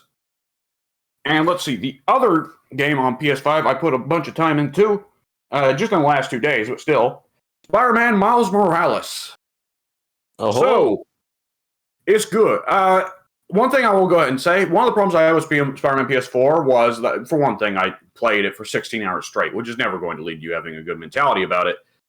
But, like, Spider-Man PS4, it felt a little bit inappropriate when you sucked in the early fights, because it takes some time to get used to Spider-Man PS4. It's not quite like Arkham Asylum. You can play Arkham Asylum as much as I did, and come in and you'll still get your ass beat for a little bit because it's got a different pace and it's got different mechanics. And with Miles Morales, it feels a lot more appropriate because in Spider-Man PS4, you're playing Peter Parker like 3 or 4 years into being Spider-Man. And with Miles Morales, no, Miles has just started being Spider-Man. So when you get dope slapped on the back of the head, it doesn't feel as silly, you know? Yeah, Miles would make that mistake, you know? So that's pretty cool. The voice acting is it differs. Miles' voice, he gets better in some lines. Other lines, he's not so great. There's a very awkward dissonance because Miles is supposed to be 17 in this game, and he looks 17 when he's got his mask off. But the voice actor is clearly trying to go for Spider-Verse, 13 or 14-year-old Miles. Yeah. So it's a 17-year-old, more or less grown man running around with the voice of a much, much younger kid. And it's very weird. The characters are. I should go ahead and say the voices. On the other hand, I think I've only got a couple scenes with him so far, but Uncle Aaron's voice acting is fantastic so far. So, which I mean, it's quickly starting to become a trend, isn't it, with Miles Morales? That the best part of Miles' story is always Uncle Aaron, isn't it? Right. Yeah. And it seems to be that the PlayStation games, the video games, are following the same trend because Aaron is definitely the more interesting part right now. The characters are all a little bit strange. Genki's still got a chubby face, which you'd expect from Genki. Trouble is, below the neck, the motherfucker looks ripped. I mean, if they kept his character freaking together, then I'm just not interested in the game anymore. I hate that character so much. I stopped reading Ultimate Spider-Man just because of him. Well, he's not been offensive so far. He's the one guy that knows that Miles is Spider-Man, other than Peter, of course. And he runs all your tech stuff. It's pretty old Genki, Yeah. But I'm used to Ned in the movies, who is clearly supposed to be Genki. And, I mean, Ned's actor is now losing a lot of weight. Now he's supposed to be fairly ripped, to my understanding. But I'm used to Ned being a bigger guy. So it's a little weird to see Genki not only be taller than Miles, but also, kind of broad-shouldered and quite good-looking below the neck. It's weird. Other thing I'm not used to. I kind of forgot that Miles Morales' mom could speak English. What?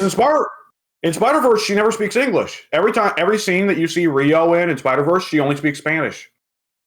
That is not true. Oh, that's 100% true. Is it?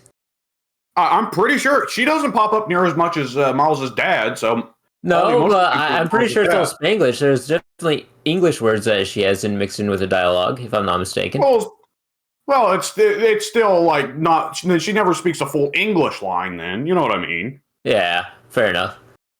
So when does Jefferson Davis bomb the freaking the square to kill Peter and let Miles take over Spider-Man in Spider-Verse?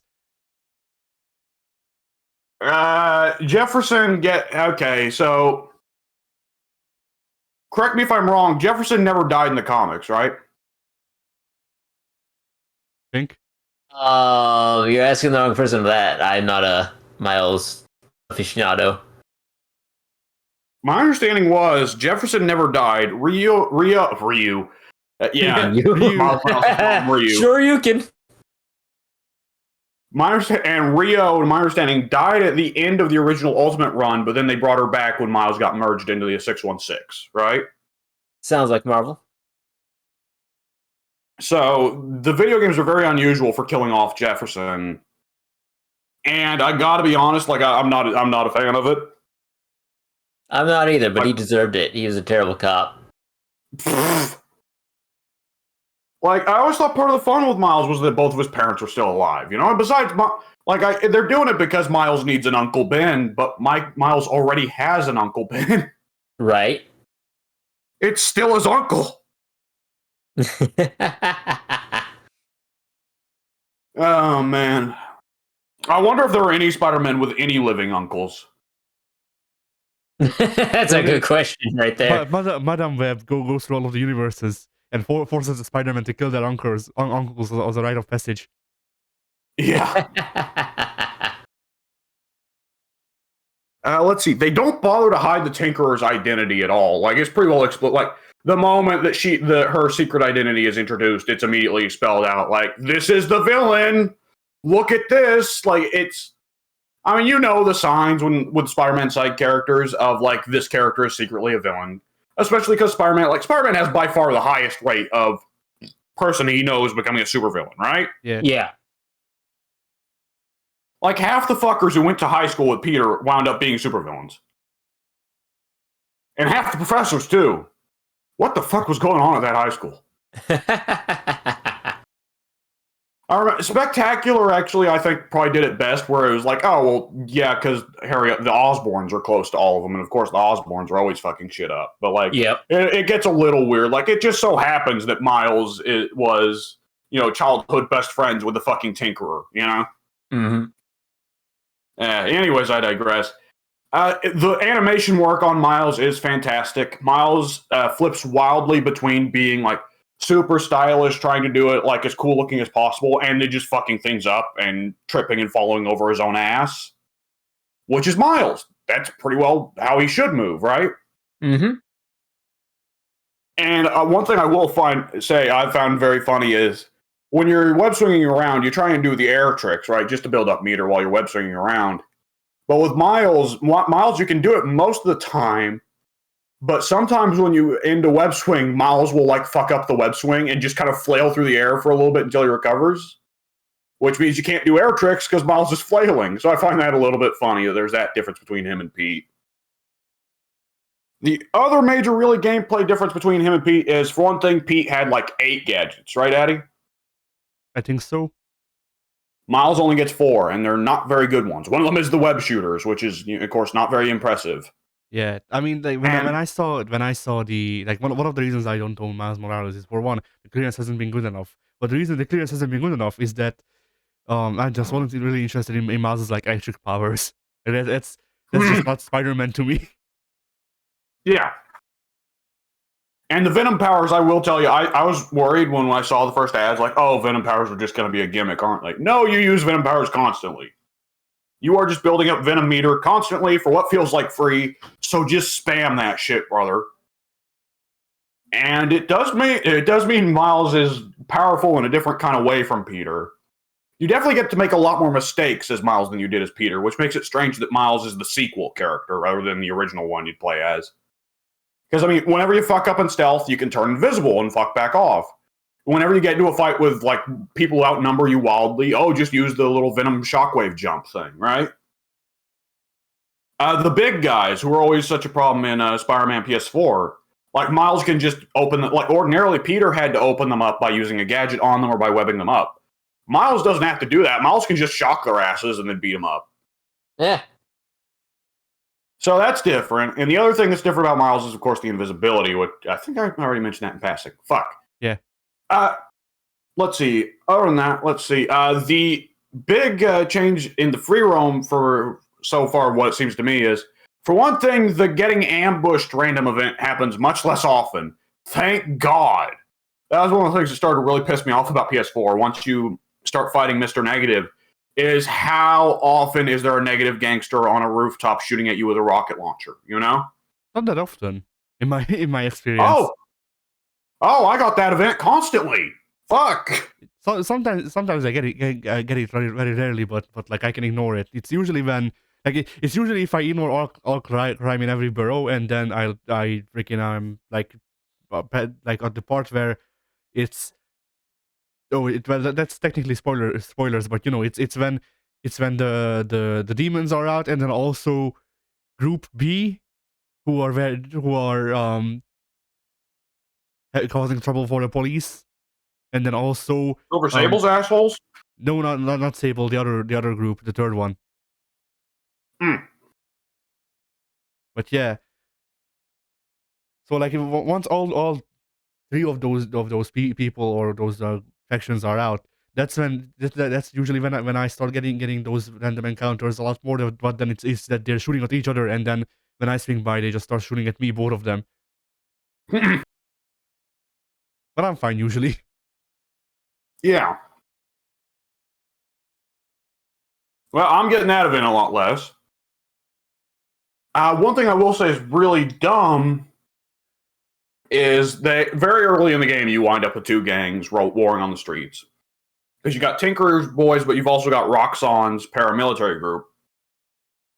And it's really stupid. Because for one thing, Roxxon's just running around shooting on the streets, which is just immediately on its face like, Why would the NYP? Why would the New York government not step in on this? Why would the United States government not step in on this? Good question. And then Roxxon rolls out the fucking tanks on the streets of New York, and it's like, it's New York fucking City. If just some random asshole corporate security organization is rolling tanks to the streets of New York, that's a kind of thing where it's like, oh, the president of the United fucking States should be like subpoenaing the entire corporation of Roxxon. Probably. Like, I get that, like, the government is corrupt both in real life and in Marvel, and everything is worse in Marvel than it is in real life somehow.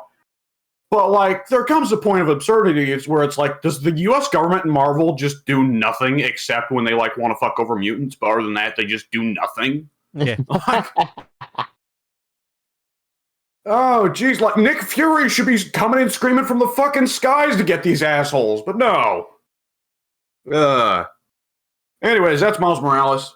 So, right. Do you reckon we'll get to look for the freaking Spider-Man 2? Everyone's favorite Spider-Man villain. aren't they already doing? Aren't they doing like a 3 playable characters scheme for Spider-Man 2, where you can switch between Peter, Miles, and Venom? We don't know. We know that you can probably switch between Peter and Miles, or at least it will be a thing where you have chapters with both, like in Yakuza, and then Venom was teased, and then so was Kraven, and that's pretty much all we know as far as I know, at least. I feel like Kraven, they have to make the villain just because Kraven's not been touched by the movies yet, so he gets to be their thing, you know? Yeah, I hope for Kraven because I like Kraven. And then the game's final mission, Spider-Man walks in on Kraven naked, shooting himself with a shotgun. As he is wont to do. I'd like to see that. And when you see those articles, those wiki articles on characters, I'd like to see that listed as one of Kraven's powers: ability to commit suicide by shotgun. Yeah. Superpowers: Kurt Cobain. Yep. All right. So, wrestling. There was a spot of the old wrestling last night. So, I'm trying to remember what the big highlights were. The number one thing that stuck out to me was they had Lita come out and cut a promo because she's going to be in the Royal Rumble, right? Right. Yeah. And, oh boy, Twitch streaming does a body good, or not. Lita's not, like, aggressively out of shape, but boy, is that signature Lita energy just gone. I mean, He's like, also like 2 decades older since she last competed regularly, so that is true, but it was just aggressively obvious. Like 15 years ago, Lita had a great entrance. It was energetic and got the crowd with it. And she was always coming out and doing the whole bopping and headbanging and dancing and all that shit to the entrance theme. Mm-hmm. And let me tell you, they actually shelled out the money to continue to pay for her licensed theme music. I was surprised by that. They didn't just give her generic guitar licks like everyone else does these days. Yeah. But they start playing it, and it's like, oh yeah, Lita! And she just kind of slowly walks to the ring, pointing at the fans and like waving. And it's like, oh, Lita. No, not Lita, Amy Dumas. Do it for the Rumble, kid. Yeah. I mean, hype up the Rumble, you know? No, you see, y'all don't get it. It's her new gimmick. She's like the demon. She whenever she just normally goes to the ring, she's Amy Dumas. But when she's doing a pay-per-view, she's Lita. That's her secret identity. That everybody knows. Yeah. Oh God. I hope I'm pronouncing her name right. Yeah. Yeah, I was wondering, is Lita going to be ready to come back to this? Because the last time I saw Lita, she was streaming Among Us with Chilled Chaos. So I was like, oh. That's a weird sentence. Yeah. Yeah, you're telling me. I think I've mentioned this before on recording, but it's just, I watched Chilled Chaos' Among Us stuff because I think he's very entertaining, and so are his friends. And at one point, they're playing, and I hear somebody debating with Chilled, like, oh, I think Chilled is sus. And it's like, motherfucker, where do I recognize that voice from? Do I know Amy Dumas? That name sounds familiar. And you know that, like, solid 20 seconds of, like, motherfucker, where do I know this from? And then finally it hits you like a shotgun blast. Oh, Lita, what the fuck? Yeah, I had that recently with not one but 2 games, and it was the same person. So there's a guy I watch on YouTube who does let's plays with a group called Joshua Tomar, and he does voice acting in both Dustin Lazy and Tail and Schoolgirls. He's the announcer in Schoolgirls, and it was really fucking weird to hear him. Like I know that he works as a professional voice actor, but it's still weird. Just hear the guy I watched freaking like talk about whatever playing video games. And he does a pretty good job of Schoolgirls announcer too. Yeah. That's more or less just his speaking voice. I mean, it depends on which take, but it's a lot of times his normal just speaking voice also just bleeds through, which is funny to me. Excuse me, enjoying some orange chicken over here. Oh. Okay. So she comes out, and then Charlotte comes out and goes, you're old. Trish Stratus is also old. I beat up Trish last year. You're old. And then Lita twists the fates her, because of course. Yeah. I kind of wish that the Hardys didn't get. I kind of wish that Matt Hardy didn't leave and that Jeff didn't get fired, so they could have an angle where Lita has to pay royalties to Matt Hardy. Royalties for what? His move. That's not even. His move, trademark, copyright, do not steal. Thank God the inventor of the suplex is dead. The suplex is in what's it called? Public domain. Public domain. John Suplex. Yeah. John Suplex. Yes, that's his name. That's the inventor of suplex. I was going to say John Wrestling. I remembered. Isn't that what what Johnny Gargano calls himself? Johnny Wrestling. Johnny Wrestling. But yeah, again, what was I going to say? But like I feel like they could have actually done a funny like angle with that with freaking like Matt Hardy keeps hounding her for money for infringing on his copyright, and then he like DMCA's her Twitch stream once because of work and shit like that. Well, you know, if they ever did an angle with Matt Hardy and Lita again, it would not be about that. But yeah, I mean, you know, you use what you have. Like I'm thinking of the things they could use just without like having to actually like come up with creative storylines, because I don't expect WWE to do that.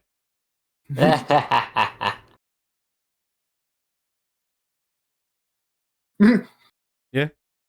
I just had something occur to me. They had Lita come out specifically on SmackDown to come out and hype up her appearance at the Royal Rumble. Just occurred to me, you know, Edge and Beth Phoenix are on Raw. Yeah, they are.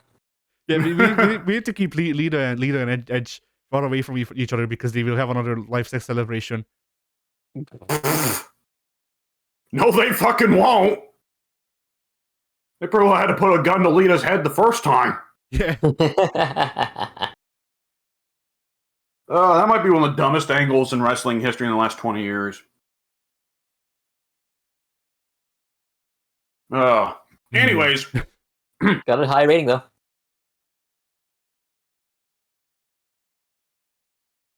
What else happened? Let's see. A whole lot of nothing. It was definitely one of those padding for time shows. Let's go have Sami Zayn pretend he's going to imitate a jackass stunt, then bitch out. You know, that kind of time padding. Which, I mean, like, fine, fair enough for heel work, especially for Sami. Yeah. Oh God, yes. Oh, now I remember. Oh, I got something to bitch about. WWE has a new gimmick they like to do that I despise. What is it? They now like to do what they call triple threat tag team matches and fatal four-way tag team matches, where you would logically think, okay, there's 3 minutes. It's a triple threat tag team match. There's I 3 minutes. I get it. Yeah, I know. There's 3 men in the ring, 3 men on the apron, right? No. You have to tag in the enemy team. Yeah. They did that again? Yes. This time they did a fatal four-way tag team match. And it's just for win. Why would anyone do that? They should have a Lucha Rules Battle Royale. Where like where people fight on the outside of the ring, and if you get shoved into the ring, you're out. I mean that makes more sense than this shit. Sure, that's silly, but that one at least is like the kind of silly idea that a wrestling promoter would have in kayfabe. Yeah. But like, the problem with this match is that it's outside of kayfabe. It's blatantly outside of kayfabe match ideas. Because in kayfabe, there's no reason for the tag teams that are outside the ring to get tagged in. But out of kayfabe, it's like, oh, well, there'll be an angle where this guy Irish whips the other guy to the ropes, and as the guy's getting Irish whipped, he gets smacked on the back by one of the tag members, and then he's in. Yeah, the only way I think this could work in kayfabe is if you're doing a triple threat team thing in the tag team division, if it was actually well defined, and one of the enemy team members used to be on a team with another enemy team, and then they just out of like freaking habit tagging the enemy team accidentally, and that can only work once. That can only work once. Yeah, and that's the only way it would work, even once. So stupid. Excuse me. There we go. Okay. So the other thing is the tag teams they had come out. So the Usos were guest commentators on the match because, when I think of the Usos, I think of great mic skills. And in the ring, it was the Fatal 4-Way Tag Team match. Okay, Viking Raiders. Sure, makes sense. Los Lothario. Sure, that's a tag team. Jinder Mahal and Shanky. Who? Shanky's a 7-foot-tall Indian dude because they got to get another one.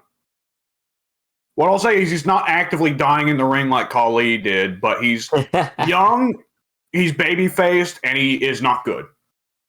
I believe it.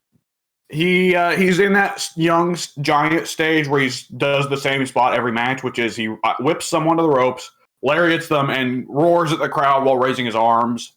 And you can tell he doesn't believe it. And the fourth tag team, Cesaro and Mansoor, who were not a tag team up until this very week. Fuck it. Makes total sense. We want it to be a Fatal 4-Way tag match, and goddamn it, Cesaro needs to be somewhere on the card. Fuck it. Oh, God. Oh, boy. Okay. And the show ended with a bit. So last week, I forgot to mention it. Last week, Adam Pearce came in and told Roman Reigns, well, Brock's going to be on the other brand now, so you can't face him at the Royal Rumble. So at the Royal Rumble this week, you're going to be going against Seth Rollins. And Roman gets the oh shit face.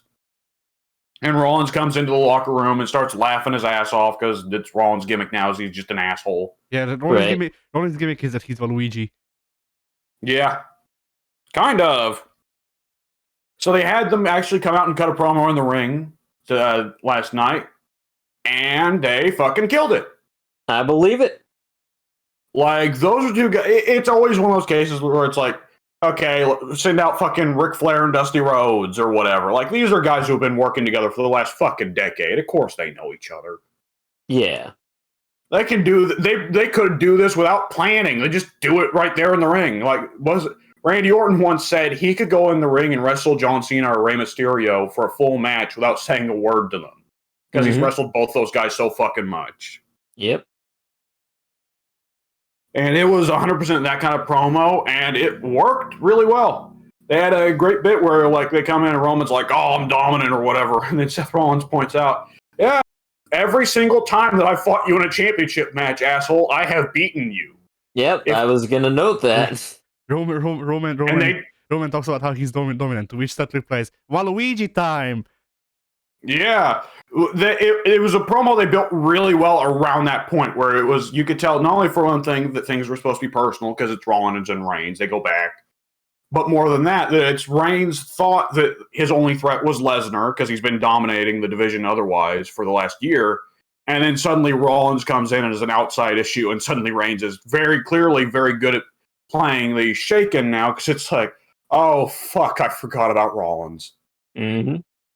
And Rollins 100% knows that the ball's in his court and playing it just as smarmy as he should because he's Rollins. Smarm is his specialty. But the quick question now, Is Roman shaken or stirred? Both. He is shooketh and stirreth. Great segment, just all around great segment. Oh, they did have one very good spot where Rollins, again, like, it's one of those wonderful times where, like, heel versus heel, most of the time should not work, but it's working this time. Because Rollins is, you know, the smarmy shit heel, and he never will be able to play any other character because that's just how he is.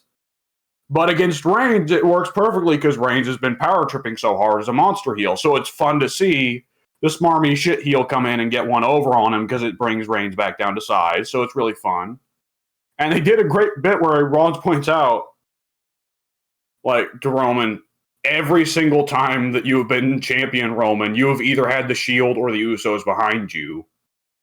Which is like, again, use the history of both of these guys to make the promos more good. You know, don't do this stupid shit where you pretend that wrestling history doesn't exist up until this point. Because, I mean, I believe Kevin Dunn, or whatever his name is the kind of guy that's like, oh, don't acknowledge the wrestling history, it'll confuse the fans. Like, if you don't know the history, you're probably just going to take them at their word, like, oh, I guess that's how it is. Yeah. It's not like the guys at home who haven't watched for the last 10 years, you know, they hear this history get acknowledged and they're like, you mean the show existed before I started watching? What the heck, man? Turn the channel! What do you mean, Henry?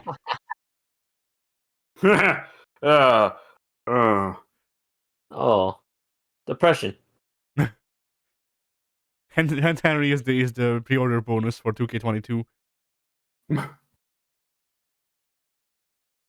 Oh, also, they did something real weird.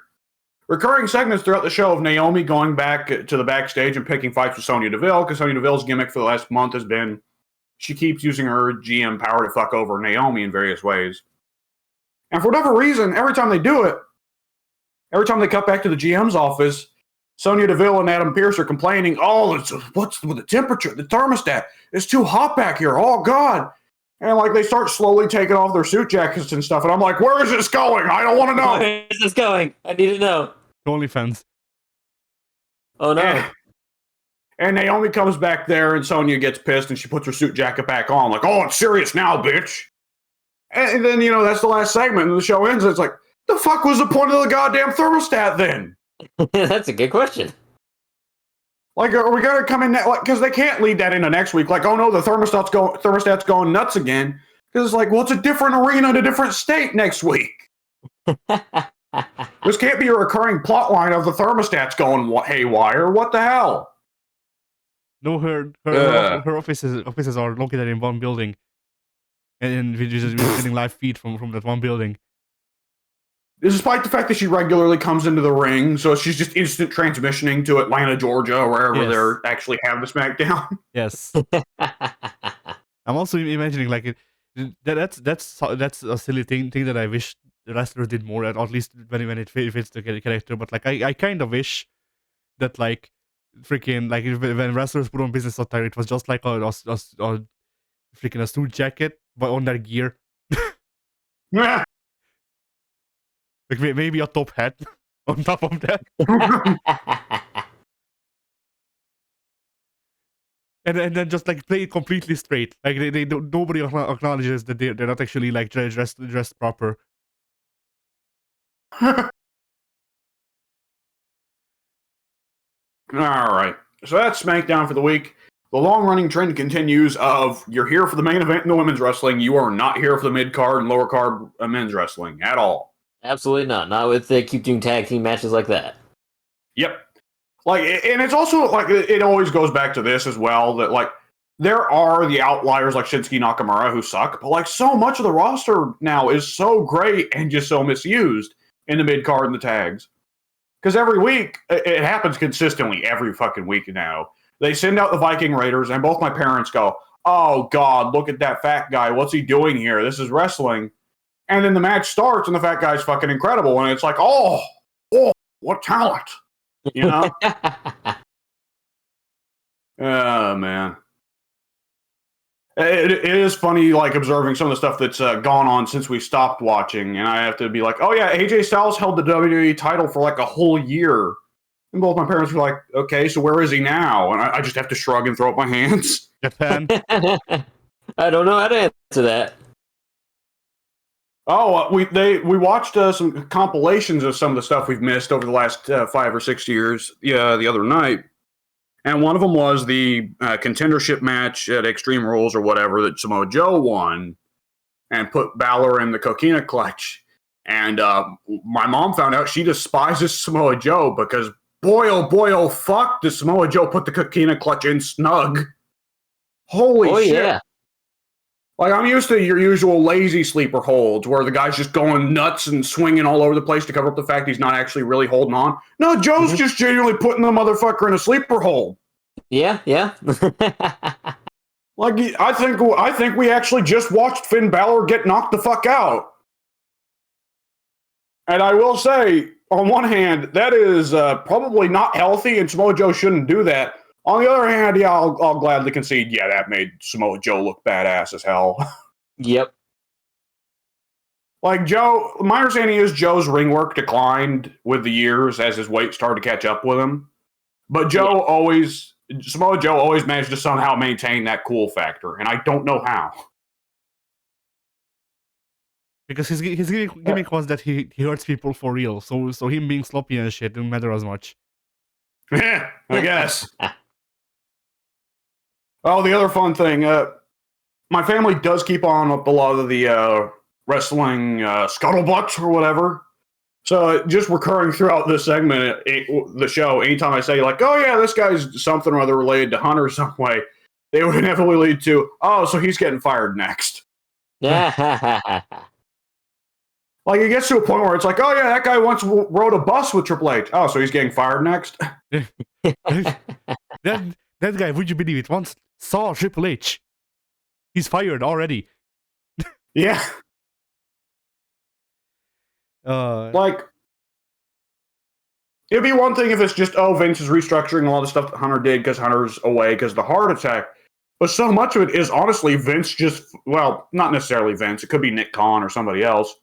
Just torching everybody that was known to be close to Hunter, you know? Yeah, because once Hunter's like, well, once Hunter's fine, they're like, he's taking out everyone who was fired and they're doing a DX invasion angle in AEW.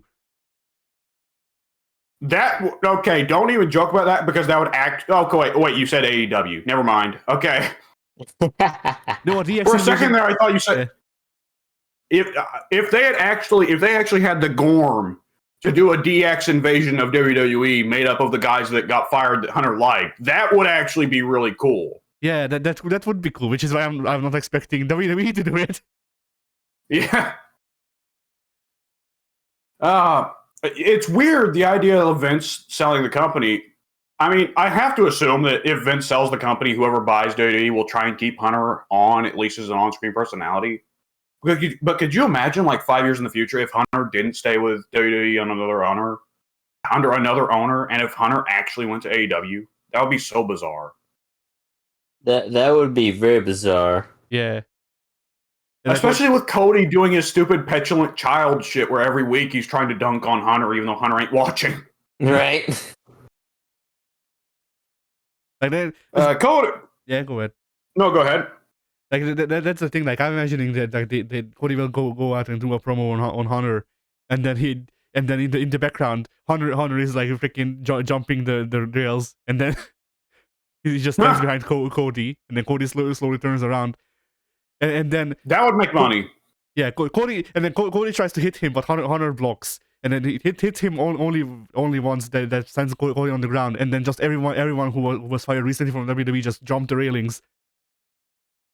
Like, okay, with the new kayfabe, like Becky and Charlotte got a lot of people talking at the end of last year because so many of the dirt sheets were suddenly like, oh, Becky and Charlotte hate each other, and they're having a match. So everybody were suddenly invested like fucking old school wrestling of these two hate each other. I can't wait to see them kick the shit out of each other. So marks be marking, and they think they're smart, but they ain't be smart. But I guarantee if Hunter hypothetically were to leave WWE sometime in the relative future, the near future, and go over to AEW, they could make money by like having a bunch of the dirt sheets say like, "Oh, Hunter done like this and done like that and this, that, and another." Yeah, Hunter And like, do that. Hunter, Because like, I mean, like if they do that thing though, Hunter should genuinely go to like freaking Wrestling Observer or whatever that one guy's paper is, and like other dirt sheets, and just be like, and just be like, I don't appreciate Cody continuously shitting on my work, like act like he's still with WWE. yeah. Then they do the actual freaking angle with Hunter being in AEW. And like the thing is, And with Dave Meltzer, Hunter shouldn't wrestle, and not with his heart anymore. yeah, But he yeah. should, If Hunter ever gets back in the ring again, it should not be a real match. It should be a gimmick bullshit match. Like, okay, I could see, like, if he thinks he could take it, I could see Hunter doing like a street fight with Cody for the angle where like the most of the fight is either Hunter hitting Cody with weapons, or people freaking interfering to help Hunter, pretty much. So like most of the Do moves, a bunch of gimmick weapons because you can't hit Hunter for legit, for real. Yeah. We're booking an angle that could actually make money here, and meanwhile, I'm sure that next week WWE will reveal Natalia's new gimmick, the Fart Master. Yes, I mean they have to. She's like the Shock Master, but with farts. No, you see, Natalia needs to become the Fart Master to compete with AEW's Titty Master in Moxley. What? That was one of Ambrose's freaking nicknames, the Titty Master, I think. I forget why or how it became to be. It was My pity for Renee Young has just doubled, which is impressive because it was already quite large. Yeah, I don't remember why, but like the internet wrestling community started calling Ambrose the Titty Master. Oh, because they love him. No, I think there was, if I'm not mistaken, which I probably am, because it's been quite a few years, way back when, I believe, during the Shield's initial debut and a couple months after, Ambrose had written on his wrist tape, Titty Master. And it wasn't visible on TV, but I guess there was a still image of them in the background or something, whatever they were doing. Probably a locker room promo or something. There was a still image that was captured, and if you up the definition of it, you could see what he wrote down on his wrist tape there. And so that's how the nickname sort of caught on. Not sure why. I'm not sure if that's legit, but that is how I remember it. Well, I didn't like him to begin with, but my dislike for him grows by the second. Boy, that's I wanted to say it's a rocker situation, but I desperately hoped Dean Ambrose declined into mediocrity the way Marty Jannetty did. You know, like last time I heard about Dean Ambrose, they got like on old like an old Japanese wrestler guy who was into that matches, because that's the only thing Moxley can do, and yeah, and the match was bad even by that match standards. Well, nobody fucking died, so you know it's. Yeah, is it really a death match if Moxley is not tied up with the ropes that are for some reason in the middle of the ring, and then had freaking paint forced down his throat by Vader. Oh no! I thought you were just gonna say, is it really a death match if no one dies? There was exactly one death match that I watched. It was Vader against someone in Japan. I don't remember. But that's the one spot that I remember, and I was like, you know, like I can like hardcore wrestling. Hardcore wrestling can work. What the fuck? Like what's this?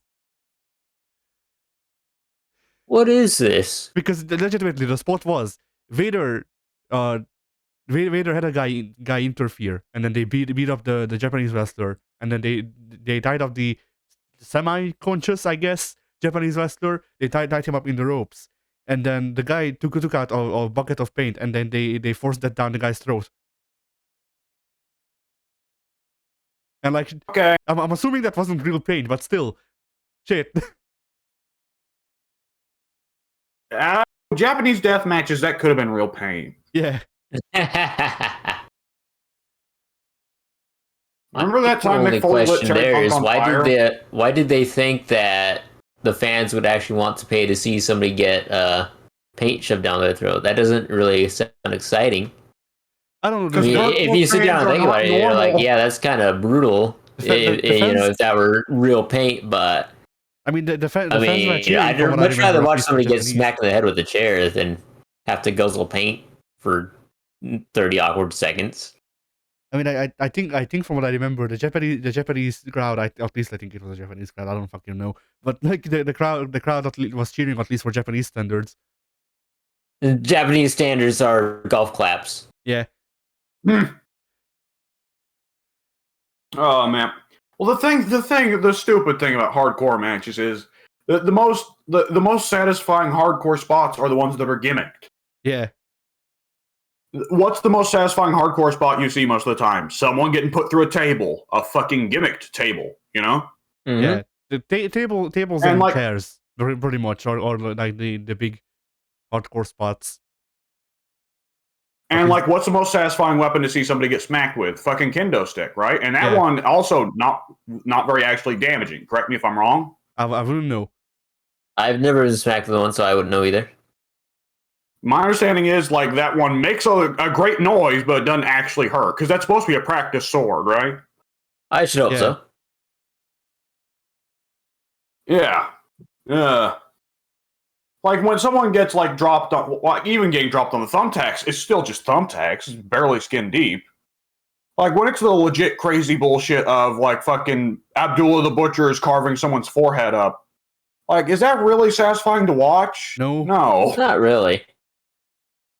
Like I'd much more gladly watch someone get put through a fucking table than that, you know? Yeah. Absolutely. Like even when it's not sticking with that stuff, like hardcore matches or like I guess extreme rules matches, which that technically was, but like hardcore matches can work.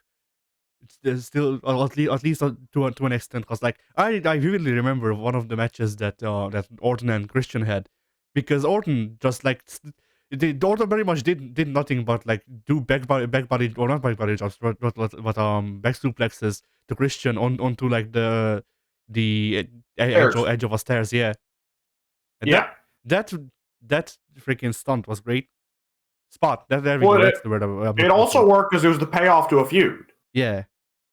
Like crazy hardcore shit should either be the start of a feud or the payoff to a feud, but it should not. For one thing, you shouldn't have a fucking pay-per-view that's all hardcore matches. Yes. Yeah.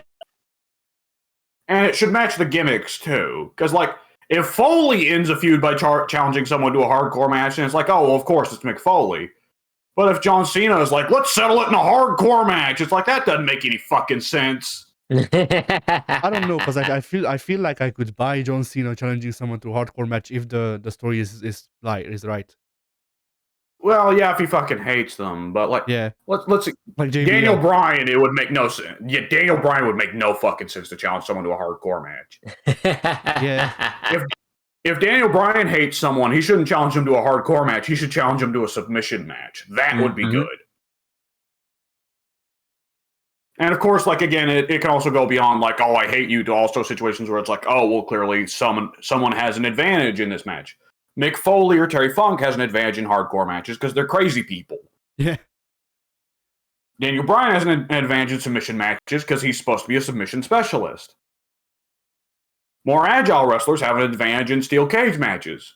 Undertaker and Kane have advantages in Hell in a Cell matches because they're demons. Fucking stupid. Logic. They get a +5 to attack. In a cell match. Yeah. But if you reduce the size of the cell by just a few feet so that it fits on the ring, oh, suddenly the advantage is lost. It's no longer their specialty. Yeah. Great Khali gets an advantage in Punjabi prison matches because he really knows bamboo, I guess. The Great Khali gets set buff in Punjabi prison matches because he's from Punjab. But a lot of so does Jinder Mahal, who's ironically Canadian. Sir, I challenge you to a submission match. No! Wait, hold your breath. It's a Punjabi submission match. Yes! What sets this apart from a normal submission match?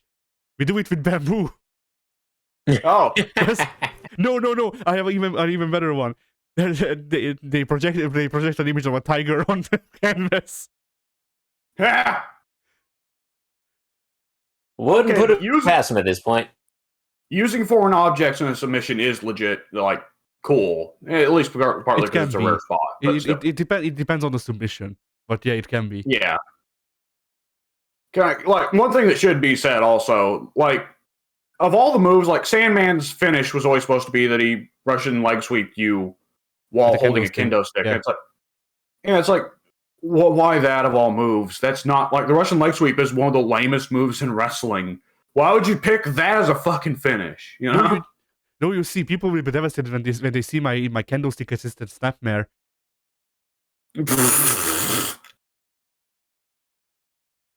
Okay. Wrestling's dumb. Yeah. You know someone's done that. At some garbage match somewhere in the world, they probably don't use kendo sticks because they probably use light tubes. But if they were to ever use a kendo stick... Okay, to be fair, like an RKO with a light tube would look interesting. You shouldn't do it still, but it would look interesting. I think you'd mostly just light tube yourself. Probably. I mean, you'd light tube the other person safely, and then you would also light tube yourself in the eyes. Which of course pays off. Yeah. I mean, there are some moves in wrestling that are just nonsensical in ways like that. I mean, one of my favorite OSW things is that whenever someone does a reverse STO, OSW always calls it the self rock bottom. So which move is a self high five? I guess anytime you're clapping, which not that many wrestlers clap, so... We don't know, we didn't know this, but the New Day were trying to summon Diamond Dallas Page. And back from the dead. Back from India. Back from India. What's he doing up there? He's trying to improve his yoga. And then Diamond Dallas Page comes back and he does dancing bullshit. Hey, yoga fire. Yoga catastrophe. Oh, man. Yeah. What was... Oh, I found out a little bit of trivia. For one thing, Mickie James, I think we mentioned this last week, but Mickie James is TNA Women's Champion and is on WWE. And Pink, correct me if I'm wrong, isn't Summer Rae also a TNA Women's Wrestler? No. Summer Rae's not with any company. What if Mickie James comes out with the TNA Women's Championship on WWE? I mean, I don't... Well, if she dumped it in the garbage, that'd be a little bit too on the nose. But if she came out in the Royal Rumble holding it and started beating on the other women, that would be incredible. Yeah. Well, the dumbest shit, of course, would be her winning the Royal Rumble and suddenly like, oh, it's a championship versus championship match at WrestleMania. That'd be dumb. That'd would be weird. That would be dumb. But at the same time, I'm at the point where like I wouldn't mind another invasion. At least it's a little bit too late for that one. Yeah. It's maybe we already have all the top TNA guys. Except like, we also fired Samoa Joe a month ago, so if they rehired Samoa Joe and had AJ and Samoa Joe come on and say like, hey, we're gonna go, we don't like the way we're being treated on TV here, we're gonna come back with some friends next week, and they come out and then they've got some TNA guys, maybe. Yeah, I mean the issue there is that like they bring out TNA guys and it's either WWE people or like Austin Aries, and Austin Aries is not coming back to WWE. No. Yeah. God, no. Austin Aries shouldn't be with any company at this point, honestly. I think he's working... Where's Jay Lethal? I think Austin Aries is working for freaking AEW now or something like that. He can't be. There's no way. I refuse to believe that. I feel like I remember seeing him booked recently. And I was like, why? Well, the why thing is a good question. A lot of the big TNA guys are guys who are like even more ancient than they were now. Because like, how many TNA guys? That's the problem. Why we can't do a TNA invasion, because all the top guys either with the company now, retired, semi-retired, just not. We bring in all of the classic TNA talent. We bring in freaking we bring in Six. We bring in Rob Van Dam. We bring in freaking Rhino, Tommy Dreamer, all of the great TNA wrestlers. Yeah, all those are ECW guys. Yeah, I was about to say that's not a TNA invasion. That's an ECW invasion. That's the joke. But because all of those people have worked for TNA, most of them at the same time. Like TNA, like if a TNA invasion would mostly just be a WCW invasion, really. Like, Yeah. here's Hogan and Sting and Kevin Nash and Kurt Angle. Wait. Oh, Wait a God. second. Here's Jeff Jarrett. Yeah, Oh, Jeff wow. Jarrett. You know that's the one-man TNA band right there. Yeah. And put some asses in seats. Oh yeah. But no. I mean, if you wanted to summarize TNA, all you'd need would be Hogan, Nash, Jarrett, AJ Styles. Those four pretty well just summarize TNA altogether, the good and the bad. Yeah. No, I disagree. It's just Jarrett, Styles, and maybe Hogan as well. Nash barely fits into that fold. Probably. And even then, I guess Jarrett kind of represents what Hogan represented, which is old geezers. Yeah. Yeah. I freaking hate Jarrett. Yeah. Yeah. Hey, I'm I tried to get with my aunt once. I'm trying to think of. I'm trying to think of like what other wrestlers they could have in a TNA invasion, but it's like Suicide. Oh wait, that's happened. No. Yeah. TJ Perkins already with the company and released from the company. Yeah. Freaking. Who else was Eric there? Young, already with the company and released from the company. Bobby Roode, still currently employed by the company For now. somehow. For now. For But now. they forget routinely. Shark Boy. Oh, God. I think he's retired. Who else do I remember being? Amazing Red also in semi-retirement. The Beautiful People? No, please no. Yeah, I think both of them were with Ring of Honor. I guess I don't know where they are now. Yeah, Velvet Sky's got to still be with Ring of Honor because I think with his face, Bubba Ray's still over there, which is probably why they went under. Bubba Ray was with the Beautiful People? Bubba's married to Velvet Sky. Oh, okay. Oh, I didn't know that. Yeah. And Angelina Love, I believe, retired decades ago and only comes back in periodically. She's kind of in a TNA Summer Rae situation. But I don't remember any more TNA people. Like at all. Well, Booker's still with the fucking WWE, and he's not coming back to wrestle. Yeah! Oh, wow. Ron Killings!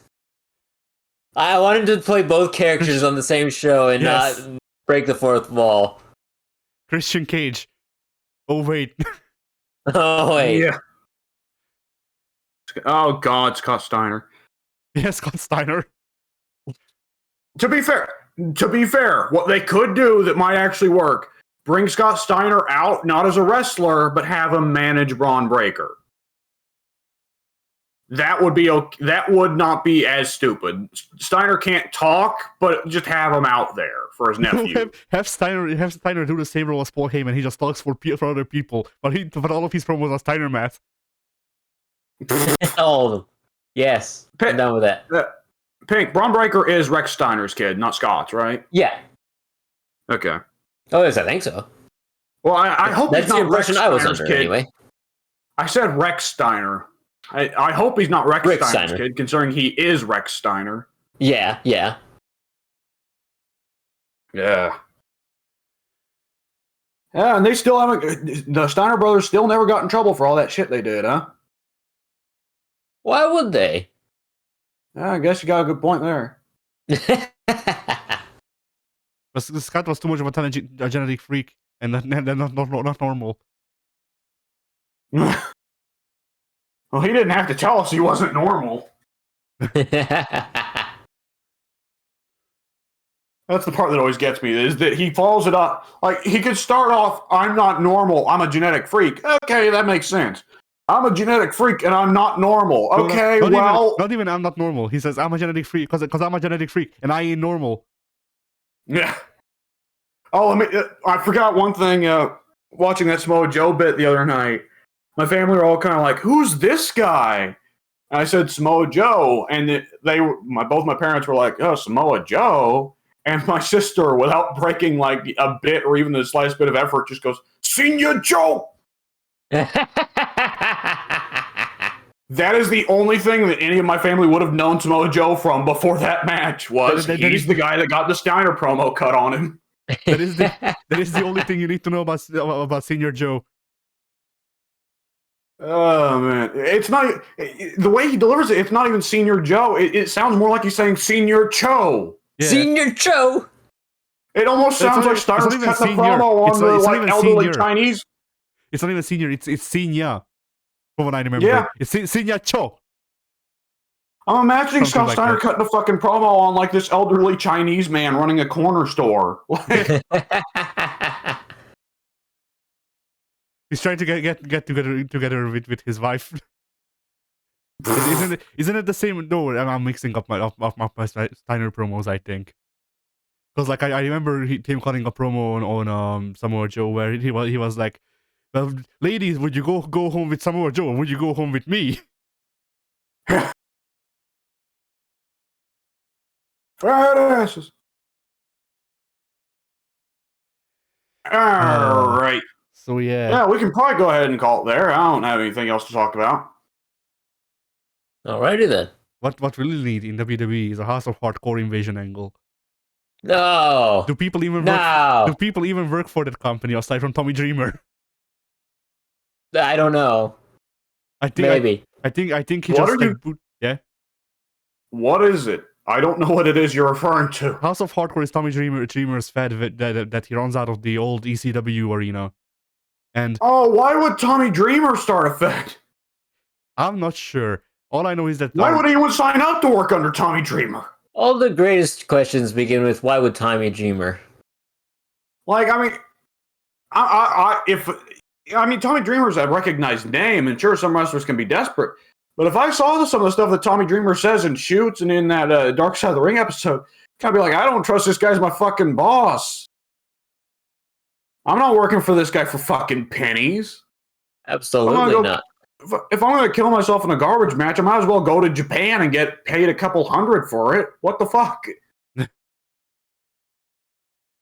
Yeah, all I know about House of Hardcore is that like it exists, or at least has existed before, and sometimes ECW alumni have matches because they know Tommy, and that's pretty much it. Oh, the good old call in a favor promotion. Yeah.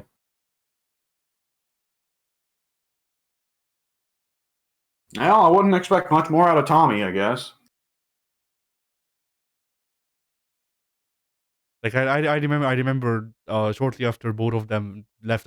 Well, okay, not both of them. Shortly after Rhino left WWE more recently, I think he had a match against Van Dam because both of those people are in their prime.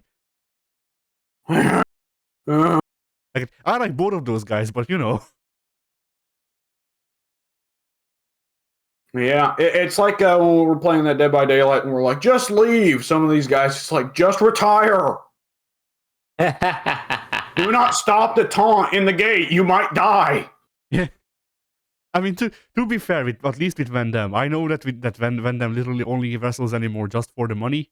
Like, if he needs a quick boost in money, then he actually takes bookings, and otherwise he just doesn't give a fuck. And I know this, because the guy actually just straight up posted this once. So, you know. Well, he needs a little bit of that in the old pornography to pay for his weed. Yeah.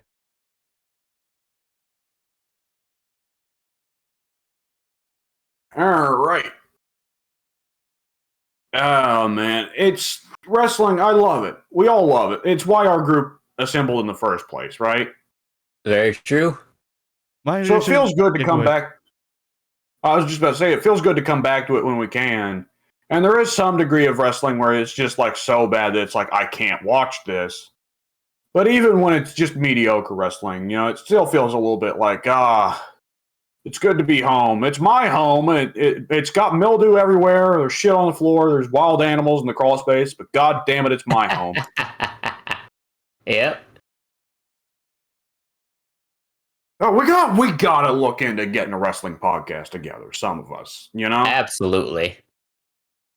Like, I mean, I can get at this point. Fuck it. Like, if we want to do like an old show, watch some old shows podcast. Like, how many old shows are there on the internet that are for free? I mean, there's a couple. There's a couple matches that WWE uploads for free, but that's pretty much all I know. Well, there's a lot of those. Yeah, there's a lot of matches they put for free. I don't know, and I feel like if we did ever start a wrestling podcast, we'd have to contact Ted about it too, because that's Ted's thing. He loves that so much. Yeah. I mean, the thing with that is that like the best way to set something like that up would be for everyone involved to have like the network and watch it there, since it's an actual freaking suppository or whatever the fuck of wrestling content. Which suppository. Okay, that was the wrong word to use then. Good. I'm trying to remember. What is this, a suppository? A pill you take up the ass? It may be. Okay, yes, then I messed up the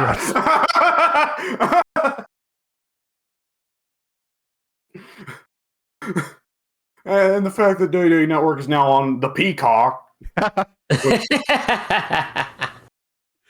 Excuse me, gentlemen, before we do this wrestling, I must take the cock up the ass. That was a Freudian slip that worked out in the end. Yeah.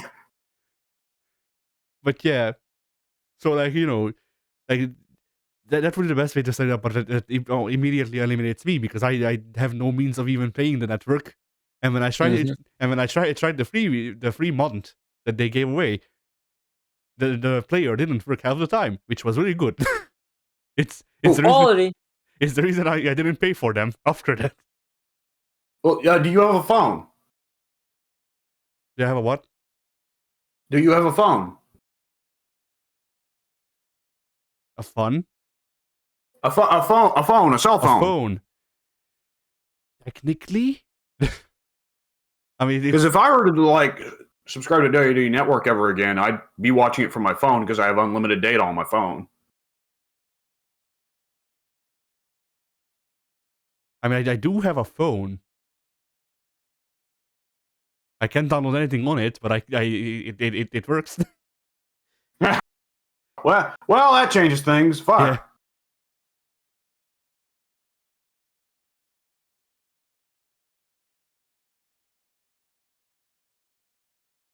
Anyway, so yeah, I guess we can call this a podcast because we're just setting up later stuff down the line.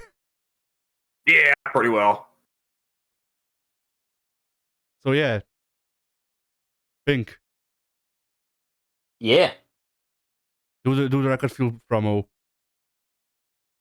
I don't know how to do it. Ultimate Wario promo.